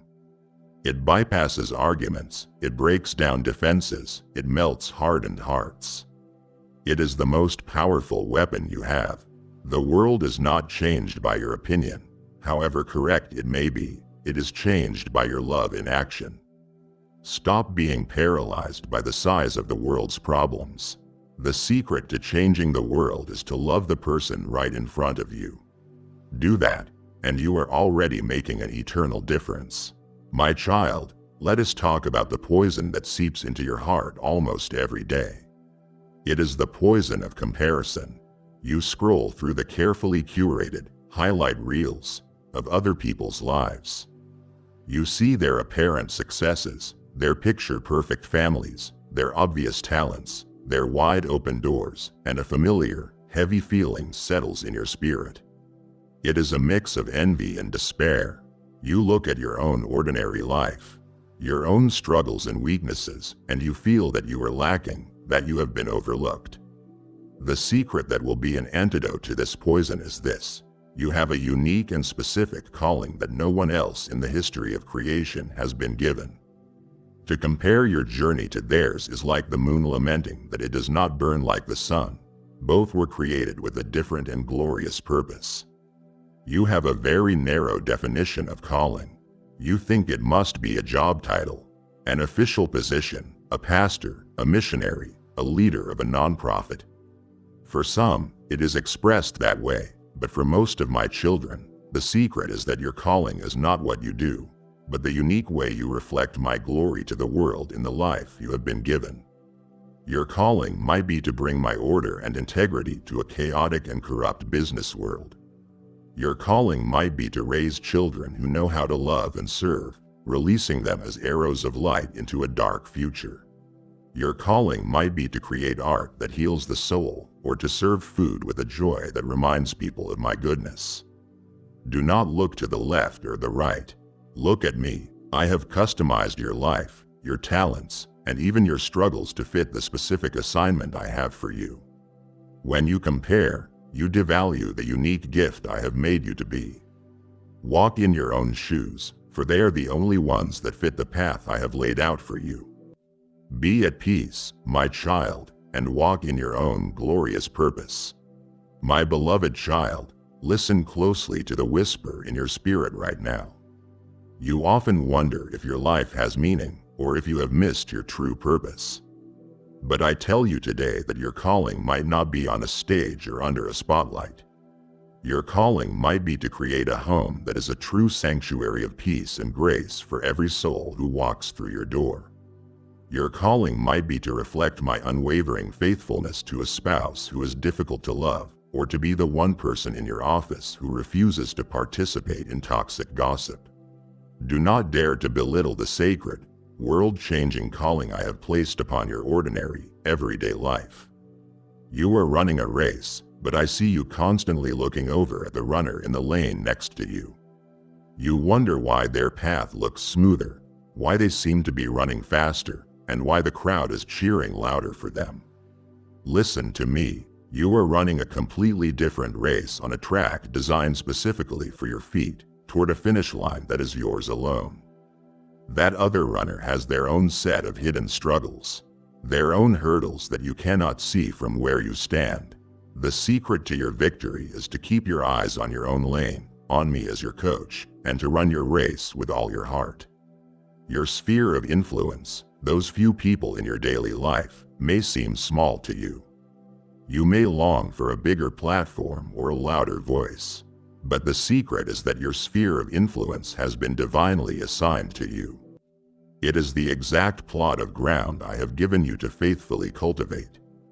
If you can be a source of my pure love to the 5 people in your immediate circle, you will have a more profound eternal impact than someone who speaks to 5,000 with a heart that is not truly mine. The world will tell you to find a successful person and imitate them, but my secret for you is this: your greatest impact will not come from trying to be a second-rate version of someone else. It will come when you have the courage to be the person I created you to be, in all of your God-given authenticity.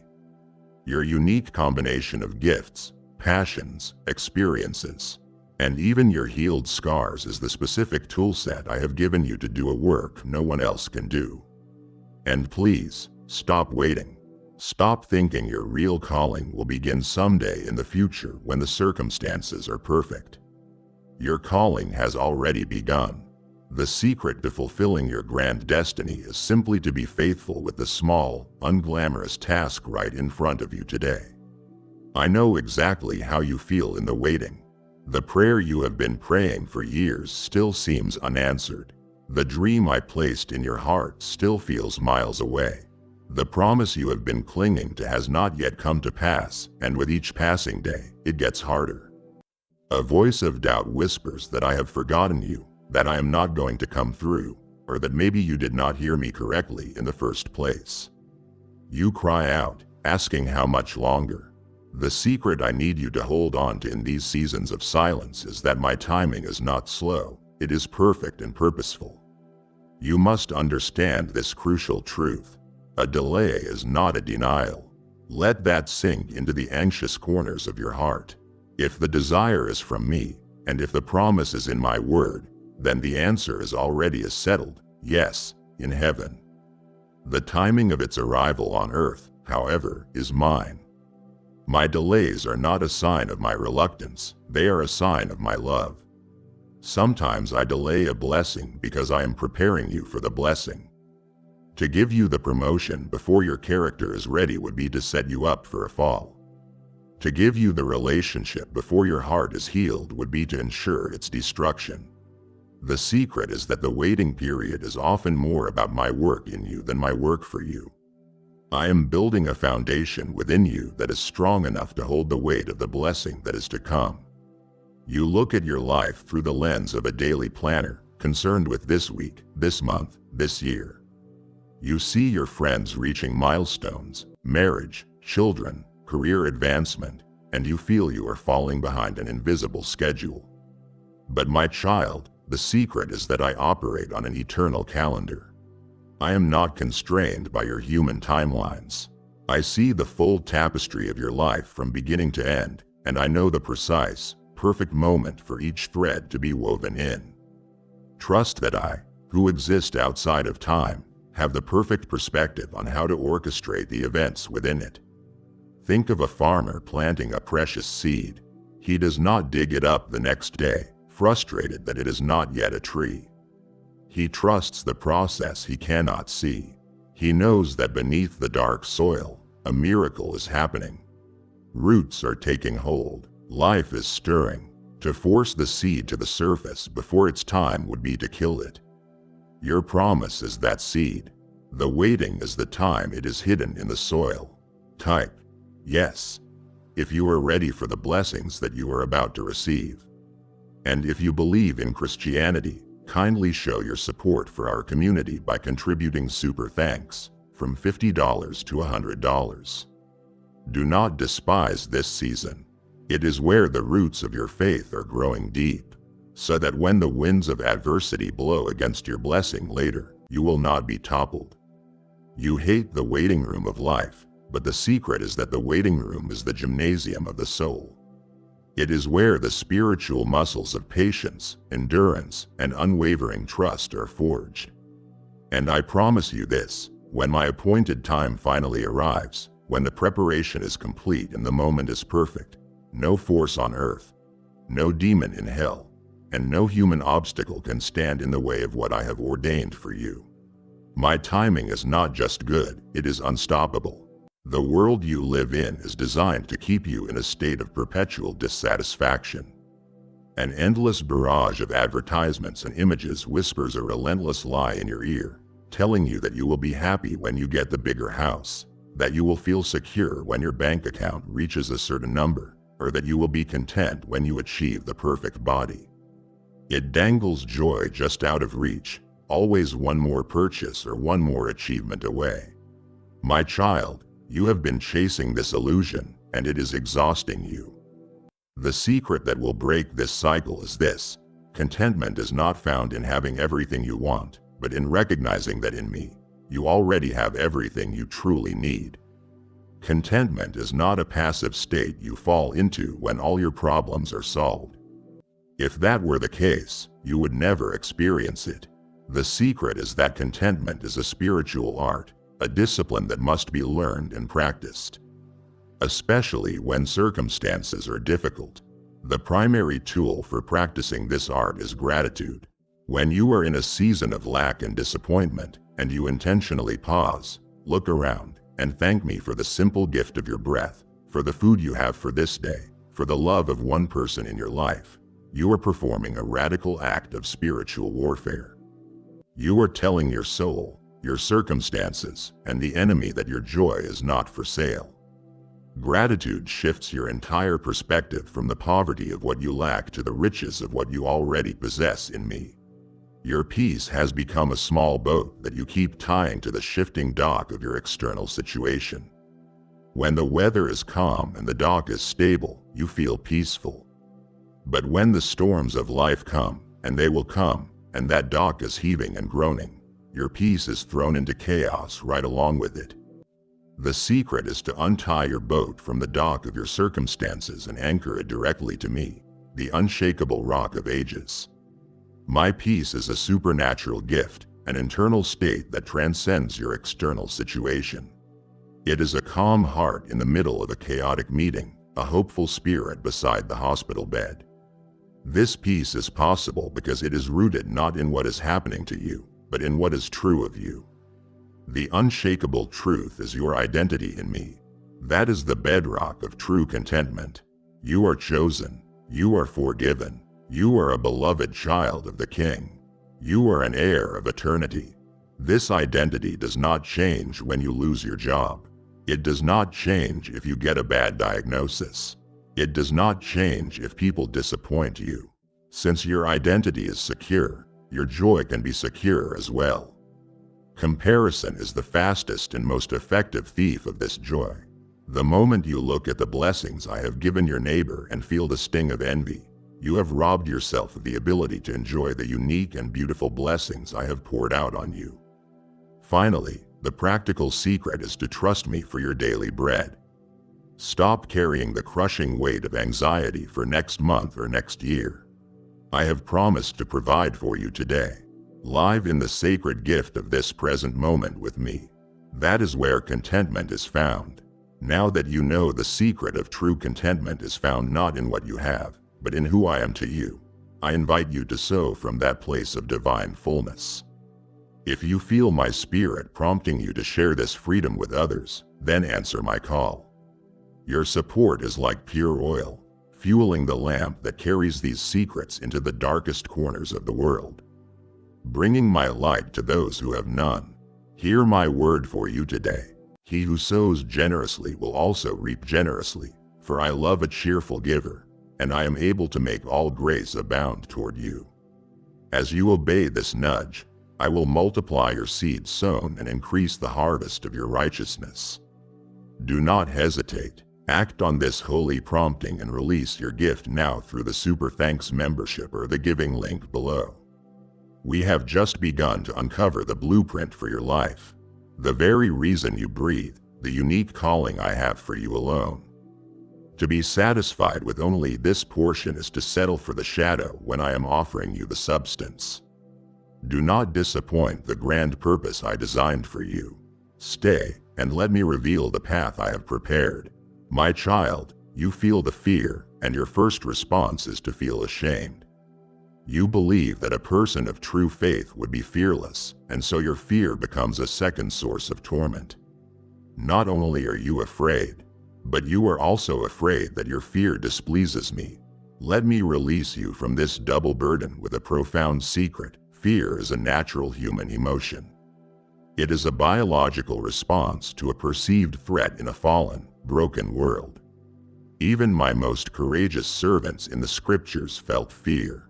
The goal I have for you is not an impossible, superhuman life without fear. The goal is a life where fear does not have the final say, where it is not the ruler of your heart and the dictator of your decisions. Every time you feel that cold, familiar grip of anxiety clutch your heart, I want you to see yourself standing at a crossroads. Fear is pointing you down one path. It is a well-worn path, and it leads to a dark forest of what-ifs. What if I fail? What if they reject me? What if the worst happens? Following that path always leads to greater anxiety and paralysis. But there is another path. It is the path of faith. The secret is that taking the path of faith does not mean the fear instantly vanishes. It means you acknowledge the fear, you feel its presence, but you consciously choose to turn your face toward me and take one small step anyway. Every single time you make that choice, your faith muscle grows stronger, and the voice of fear grows a little weaker. The scripture says that my perfect love has the power to cast out all fear. This is not a magical formula, but a spiritual reality. The secret of how it works is a matter of focus. Fear and my love cannot both occupy the center of your attention at the same time. Fear thrives and grows when you fixate on the size of your problem, the intimidating giant, the raging storm, the threatening diagnosis. Your imagination runs wild and the fear multiplies. But when you intentionally, deliberately shift your focus off the storm and onto the one who calms the storm, something miraculous happens. As you focus on the reality of my perfect, powerful, all-encompassing, protective love for you, that love begins to expand in your heart and mind. It becomes bigger, more real, and more powerful than the thing you fear. It literally pushes the fear out to the margins. You have been taught a lie about faith, that it is the absence of doubt. My child, if you wait until you have no doubts to act, you will be waiting forever. The secret is that faith is not a feeling of absolute certainty. Faith is the choice to trust me even when you have doubts and questions. It is saying, God, I am terrified right now. I have 100 reasons why this might not work out, but I am choosing to believe your promise is more real than my fear. That choice, that raw, honest, trembling choice, is the faith that I honor. Do not be discouraged when fear returns tomorrow. It will, but do not see it as a defeat. See it as another invitation to practice your faith, another opportunity to experience the power of my love, another chance to hand me your anxieties and walk in my strength. You are on a journey of turning your fear into an unshakable faith, one courageous choice at a time. My child, I see you desperately searching for peace. You imagine it as a destination, a quiet beach, a silent house, a life finally free from problems. You think, if I can just solve this one issue, then I will have peace. So you strive and you struggle, believing peace is the prize you get after the battle is won. My beloved, that is the world's fragile, fleeting version of peace. It is not mine. I never promised you a life without storms. In fact, I promised you that in this world, you would have trouble, but I also made you another, more powerful promise. I promised you my peace. The secret that will change how you navigate your entire life is this: my peace is not the absence of the storm. It is the assurance of my presence in the middle of the storm. You are trying to find peace in a calm sea, but I am offering you peace in a boat being tossed by waves. It is the steady hand on the rudder when the winds of conflict are howling.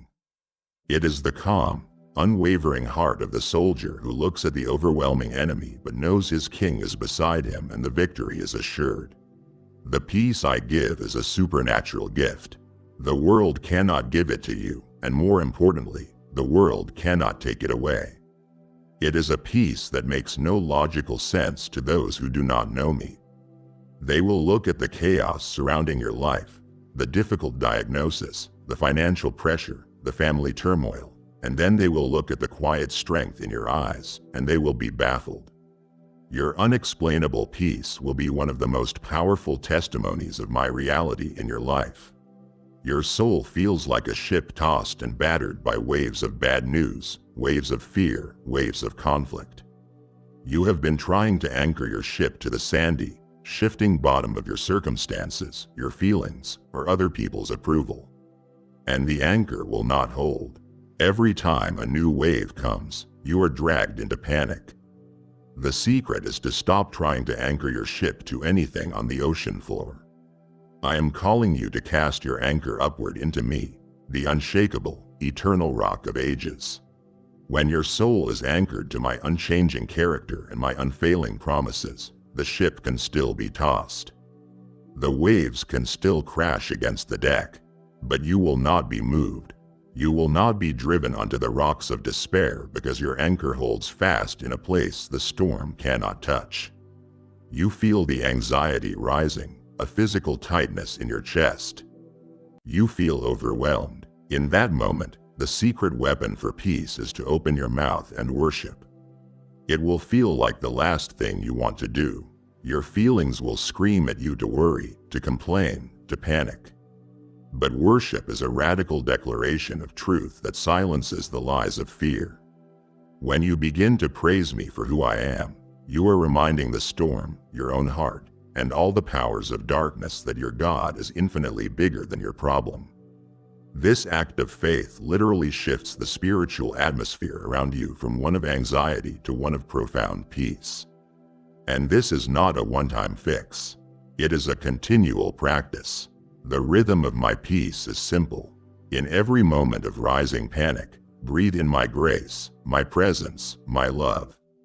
Then breathe out the worry, the fear, the need to control. Breathe in me, breathe out you. This is the secret, my child. This is how you live in peace, no matter what waves may come.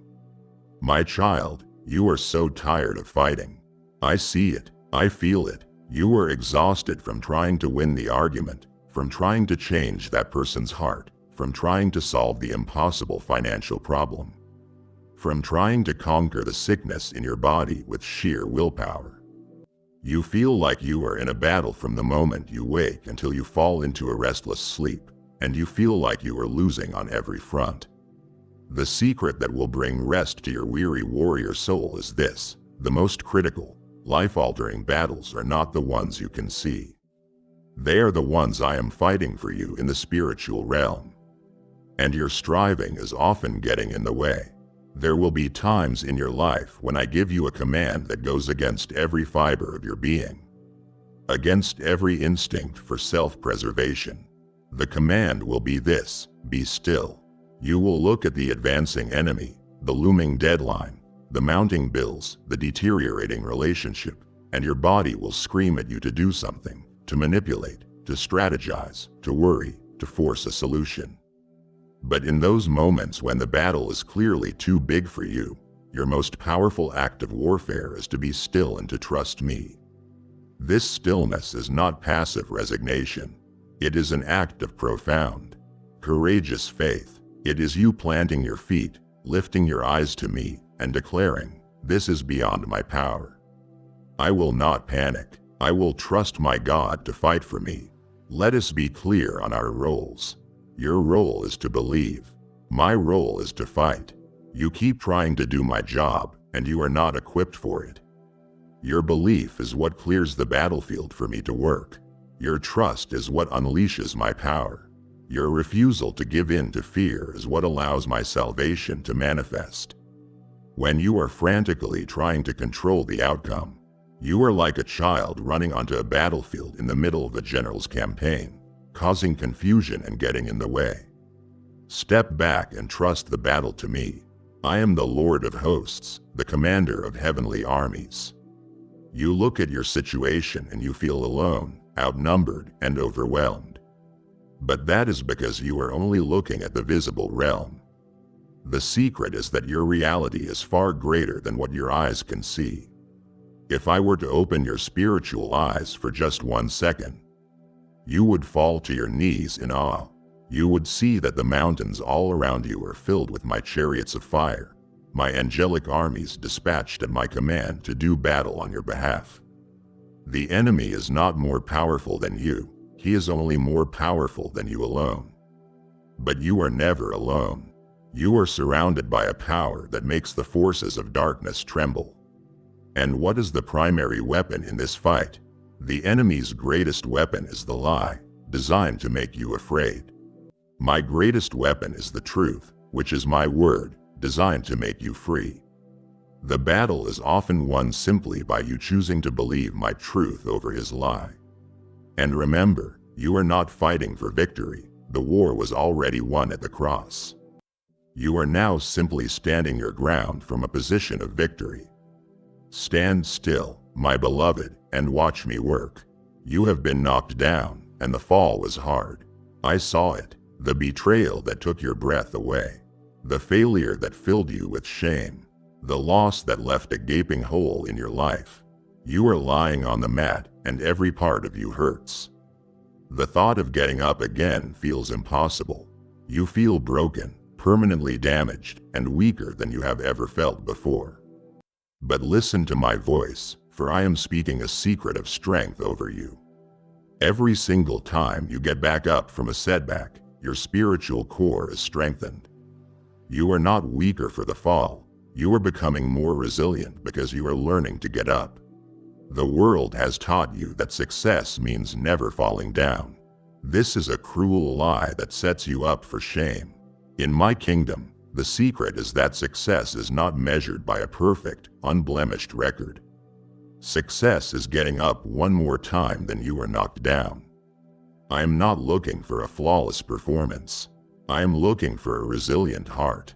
A heart that, even in its pain and disappointment, will reach for my hand to be pulled to its feet one more time.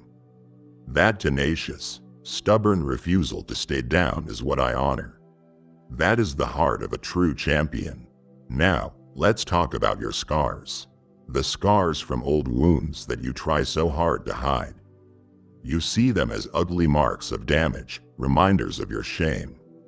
But I want to tell you the secret truth about your scars. In my kingdom, your scars are not symbols of what was broken. They are testaments to the fact that you have been healed. They are proof that what the enemy meant to destroy you did not succeed. Your scars tell a story of survival, of endurance, and of my faithfulness that brought you through. One day, you will show those scars to another who has a fresh wound, and your healed story will be the very thing that gives them hope. Do not be ashamed of your scars. They are your badges of honor. You think that resilience means bouncing back to the person you were before the trial.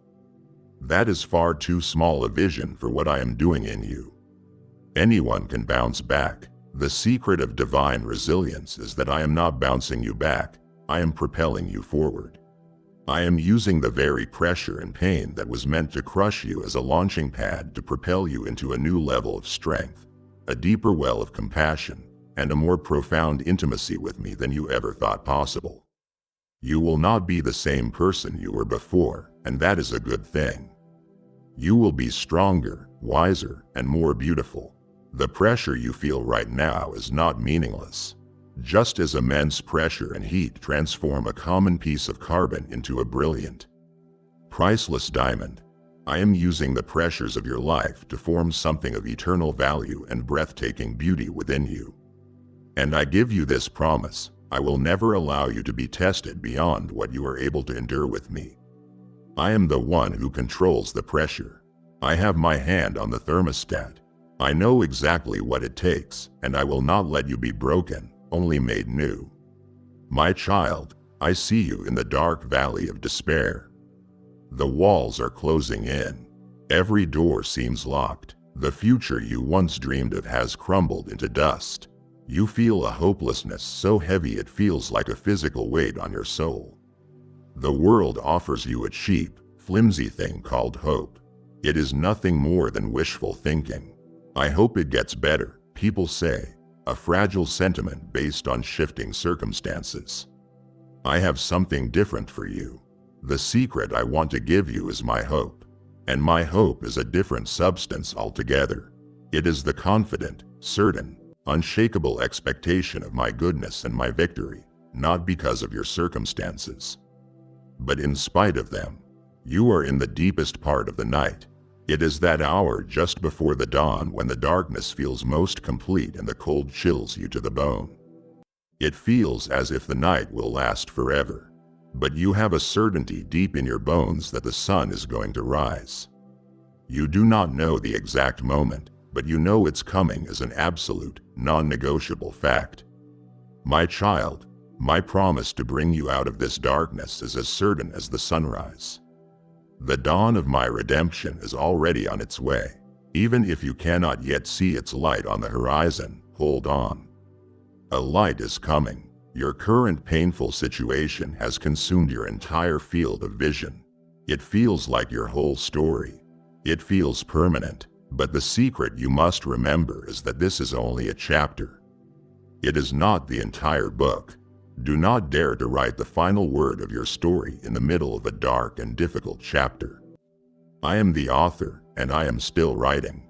And I promise you, the final chapter is not one of tragedy, but of triumph. The pain of this chapter will make the redemption of the final one all the more glorious. What is my signature move? What am I known for throughout all of history? I am the God of resurrection. That is my specialty. I bring life out of places of death. I brought a nation from a valley of dry, dead bones. I brought a child from a barren, dead womb. And most gloriously, I brought my son from a cold, sealed tomb. You look at your situation, your dead-end dream, your lifeless relationship, your barren hope, and you see a tomb. You see a final ending. The secret is that every tomb in your life is simply a stage one have prepared to display my resurrection power. And hope, my hope, is the anchor for your soul in this storm of despair. It is a heavy, sturdy, reliable anchor. But you must not throw it into the shifting sands of your feelings or your circumstances. The secret is to cast your anchor into the bedrock of my unchanging character and my unbreakable promises. That anchor will hold fast, and it will keep your soul from being dashed against the rocks of hopelessness. There is always a reason to hope because your circumstances do not sit on the throne of the universe. I do, and because I, the one who loves you with an everlasting love, am in complete control, there is no such thing as a truly hopeless situation. You have walked through the valley of fear and have been handed the anchor of hope. Do you not feel it? You are standing at the very threshold of victory. To stop listening now is to be content with mere survival when I am about to reveal your eternal triumph and significance. It would grieve my spirit to have you miss the secrets of the homecoming I have prepared. Stay with me for the final, most glorious truths. My child, you are so consumed by the world you can see. You place all your trust and all your fear in what you can touch, what you can count, what you can measure, the number in your bank account, the words on the doctor's report. The conflict you see with your eyes. You call this the real world. But the secret I am pulling back the curtain to reveal to you is that the unseen spiritual world is actually more real, more solid, and infinitely more permanent than the temporary, fading world. You see, the world you see is a shadow. The unseen realm of my presence and my power is the substance. To live in fear of the shadow when you have access to the substance is a tragedy I want to save you from. I want to redefine your identity for you. You see yourself as a citizen of a nation, a resident of a town, an employee of a company. These are temporary labels. The secret is that your truest, most permanent identity is this. You are a citizen of the kingdom of heaven, living on a temporary assignment as an ambassador on earth. This changes everything. It means your true home, your true inheritance, is eternally secure and beyond the reach of any earthly disaster. It means you are here on a mission representing your king. It means you should not become too entangled in or adopt the frantic, fearful values of this foreign land you are passing through. You are living by a different, higher set of rules. In your hardest moments of struggle, you feel utterly alone. You feel like no one understands, like you are the only one fighting this kind of battle. The secret I want you to feel in your heart is that you are surrounded by a great cloud of witnesses. Imagine yourself running a difficult race in a great stadium. You are exhausted, your lungs are burning, you want to quit. But then you look up into the stands, and they are filled with all the heroes of the faith who have gone before you. Abraham is there, David is there, Esther is there. They have all run their own difficult races. They see you, they understand your struggle, and they are roaring with encouragement, shouting your name, cheering you on to the finish line. You are not alone. You are surrounded by a family that is cheering you home. You think your small life on this earth is a contained, personal story. But the secret is that your choices, your prayers, and your faith have a direct and powerful impact in the heavenly realms. When you choose to resist temptation, a victory is one that echoes in heaven. When you whisper a prayer of faith for someone, you are moving my hand that moves the world. Your small patch of earth is a critical theater in a vast cosmic story. And your position in this story is not one of weakness. The secret is that your spiritual position is that you are already, right now, seated with Christ in heavenly places. This is not a future hope, it is your current reality. It means you do not fight toward authority, you fight from a position of authority that has been given to you. This earthly life, with all its intense joys and sorrows, feels like everything. But the final secret is that it is a brief, beautiful, and important prelude to the eternal symphony I have composed just for you. It is the opening chord of a song of joy that will never, ever end. My child, I see the weariness in your soul. You serve, you give, you love, you pray. You choose the difficult path of integrity when the easy path of compromise calls to you. And on your hardest days, you look at your life and a deep sense of futility washes over you. You wonder, does any of this matter? Does anyone see? Is all this sacrifice even worth it? You feel as if you are running a grueling marathon with no finish line in sight. And your strength is beginning to fail. The secret I need to burn into your heart today, the one that will fuel you for the rest of your race, is that your labor in me is never, ever in vain. Not one quiet prayer, not one hidden act of kindness, not one moment of choosing faith over fear is ever wasted. It is all seen, it is all recorded, and it is all accumulating an eternal weight of glory for you. You must understand my character. I am not a stingy master who demands much and gives little. It is the very joy of my nature to be a rewarder of those who diligently seek me. The world has taught you that rewards are only for the spectacular, for the winners, the famous, the ones who achieve great visible results. But the secret of my economy is that I do not reward as the world rewards. The world rewards outcomes. I reward faithfulness. The reward for the pastor who preaches to thousands is no greater than the reward for the quiet, unseen parent who faithfully teaches one small child to love me. The reward for the grand public gesture of charity is no greater than the reward for the secret, sacrificial gift you gave when you thought no one was watching. I see the heart, my child, and a faithful heart is the most precious treasure to me. You try to imagine what your reward will be, and your mind defaults to earthly terms, crowns of gold, streets of pearl, mansions. And while the glories I have prepared for you are beyond anything you can currently conceive, the secret is that the ultimate, most breathtaking, most soul-satisfying reward is not what I will give you, but that you will have all of me. Think of it, no more distance, no more struggling to feel my presence, no more seeing through a dark, confusing glass. You will see me face to face. You will know me as you are fully known. You will be completely and eternally immersed in the undiluted ocean of my love, my joy, my peace. That, beloved, is the prize. That is the ultimate reward. Everything else is just a pale reflection of that glorious reality. I know the suffering you are enduring now feels immense, all-consuming. The pain, the grief, the daily struggle, it can feel like a crushing weight. But I give you this divine perspective, this secret of eternity, if you were to gather up every moment of pain from your entire life and place it on a scale, and then on the other side of the scale you were to place the glory that is about to be revealed in you, your lifetime of suffering would fly up as if it were a single feather. It is a light and momentary affliction preparing for you a glory that is beyond all comparison. So hold on and fix your eyes on the finish line. Imagine that moment. You will cross from this life into the next, and you will see my face, and it will be shining with a Father's infinite pride. And I will look into your eyes and I will say those words your soul has longed to hear. Well done, my good and faithful servant.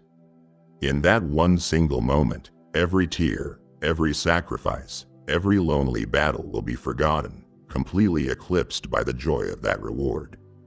That is my promise. That is what makes it all worthwhile. My child, you look at the vast sweep of history, the billions of souls who have come and gone, the sheer scale of the cosmos, and you feel crushingly small.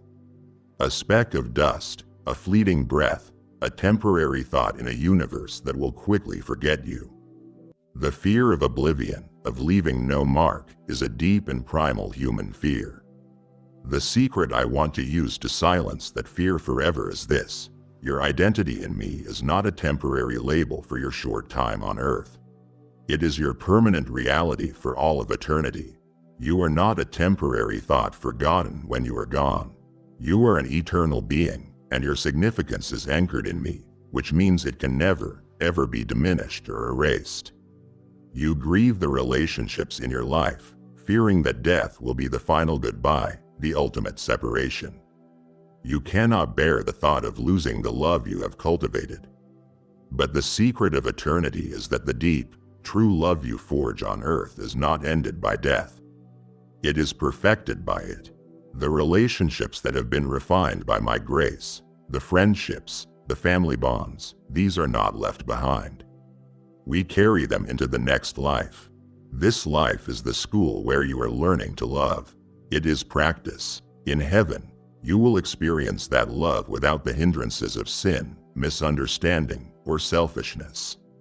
It will be pure, unhindered, joyful fellowship forever. The love you give and receive now matters for all eternity. In the midst of your feeling of insignificance, you wonder if you will just be a nameless face in a vast heavenly crowd. My child, listen to me. The secret is that you have a unique and completely irreplaceable role in my eternal family. There is a place at my great feasting table that was carved with your name on it from the foundation of the world. There is a specific note in the eternal symphony of praise that only your voice, with its unique history of redemption, can sing. Without you, my family would be incomplete. Without you, the song would be missing a note. You are not just one of many. You are a distinct, cherished, and essential member of my house forever. You look at your life with its mix of successes and failures, its joys and its sorrows, and you think it is a small, unimportant story. But the secret is that your story will be told and retold for ages to come because it is a testament to my grace. Angels and principalities, for all their wisdom, learn something new about the multifaceted nature of my love when they look at your life. Your specific story of how I found you in your unique mess. How I patiently walked with you through your specific struggles, and how my grace triumphed in your specific weaknesses. Your life will be a masterpiece displayed in the art gallery of heaven, a perpetual testimony to the power of my redemption. This world you see is fading. Your physical body is a temporary tent. Your earthly possessions will turn to dust. But you, the real you, the eternal soul I created and redeemed, you will last forever. Your significance is not a fleeting human achievement. It is an eternal divine fact. You have been taught by the world to fear the end of your life. You see it as a somber, sorrowful event, a final defeat, a slow fade into nothingness. It is the great, terrifying unknown. My child, I want to replace that image of fear with the secret reality of unimaginable joy. I want you to know that right now in the heavenly realms, a great homecoming party is being prepared for you. The end of your journey on earth is not a funeral. It is the beginning of the most spectacular celebration you have ever known. It is not an ending, it is your true and final beginning. Think of the people you have loved who knew me, the ones who have gone before you. Your heart aches with the loss. You miss their voice, their laugh, their presence. The secret of your homecoming is that a grand reunion awaits you. The very moment you step from this life into the next, they will be there to greet you. And you will see them not as they were in their sickness or old age, but in their perfected, glorious, joyful state. And the conversation will pick up right where it left off. And there will be no more pain, no more misunderstanding, no more distance, only pure, unhindered fellowship. The hellos will be glorious. And the secret is that there will be no more goodbyes. You have cried so many tears in this life. I have seen every one. Tears of loneliness, tears of grief, tears of physical pain, and tears of frustration. I have held each one as precious. But the secret of your arrival in my kingdom is that I, your Father, your King, your Savior, will personally reach out my hand, And with a love that will heal every wound, I will wipe every last tear from your eyes. Not only will the tears be wiped away, but the very source of all sorrow, sin, sickness, death, separation, will be gone forever. You will never have a reason to cry again. A great feast is being prepared in your honor. In my word, it is called the marriage supper of the Lamb. It is the wedding reception for my son and you, his beloved bride. A great banqueting table is being set. A place card written by my own hand has your name on it. You are not a distant relative at this celebration. You are the guest of honor. All of heaven, the angels, the archangels, the great cloud of witnesses, is waiting with breathless anticipation to celebrate your final, triumphant union with me. You try to imagine the joy of that moment. You take the happiest moment of your earthly life, your wedding day, the birth of a child, a moment of incredible success, and you multiply it.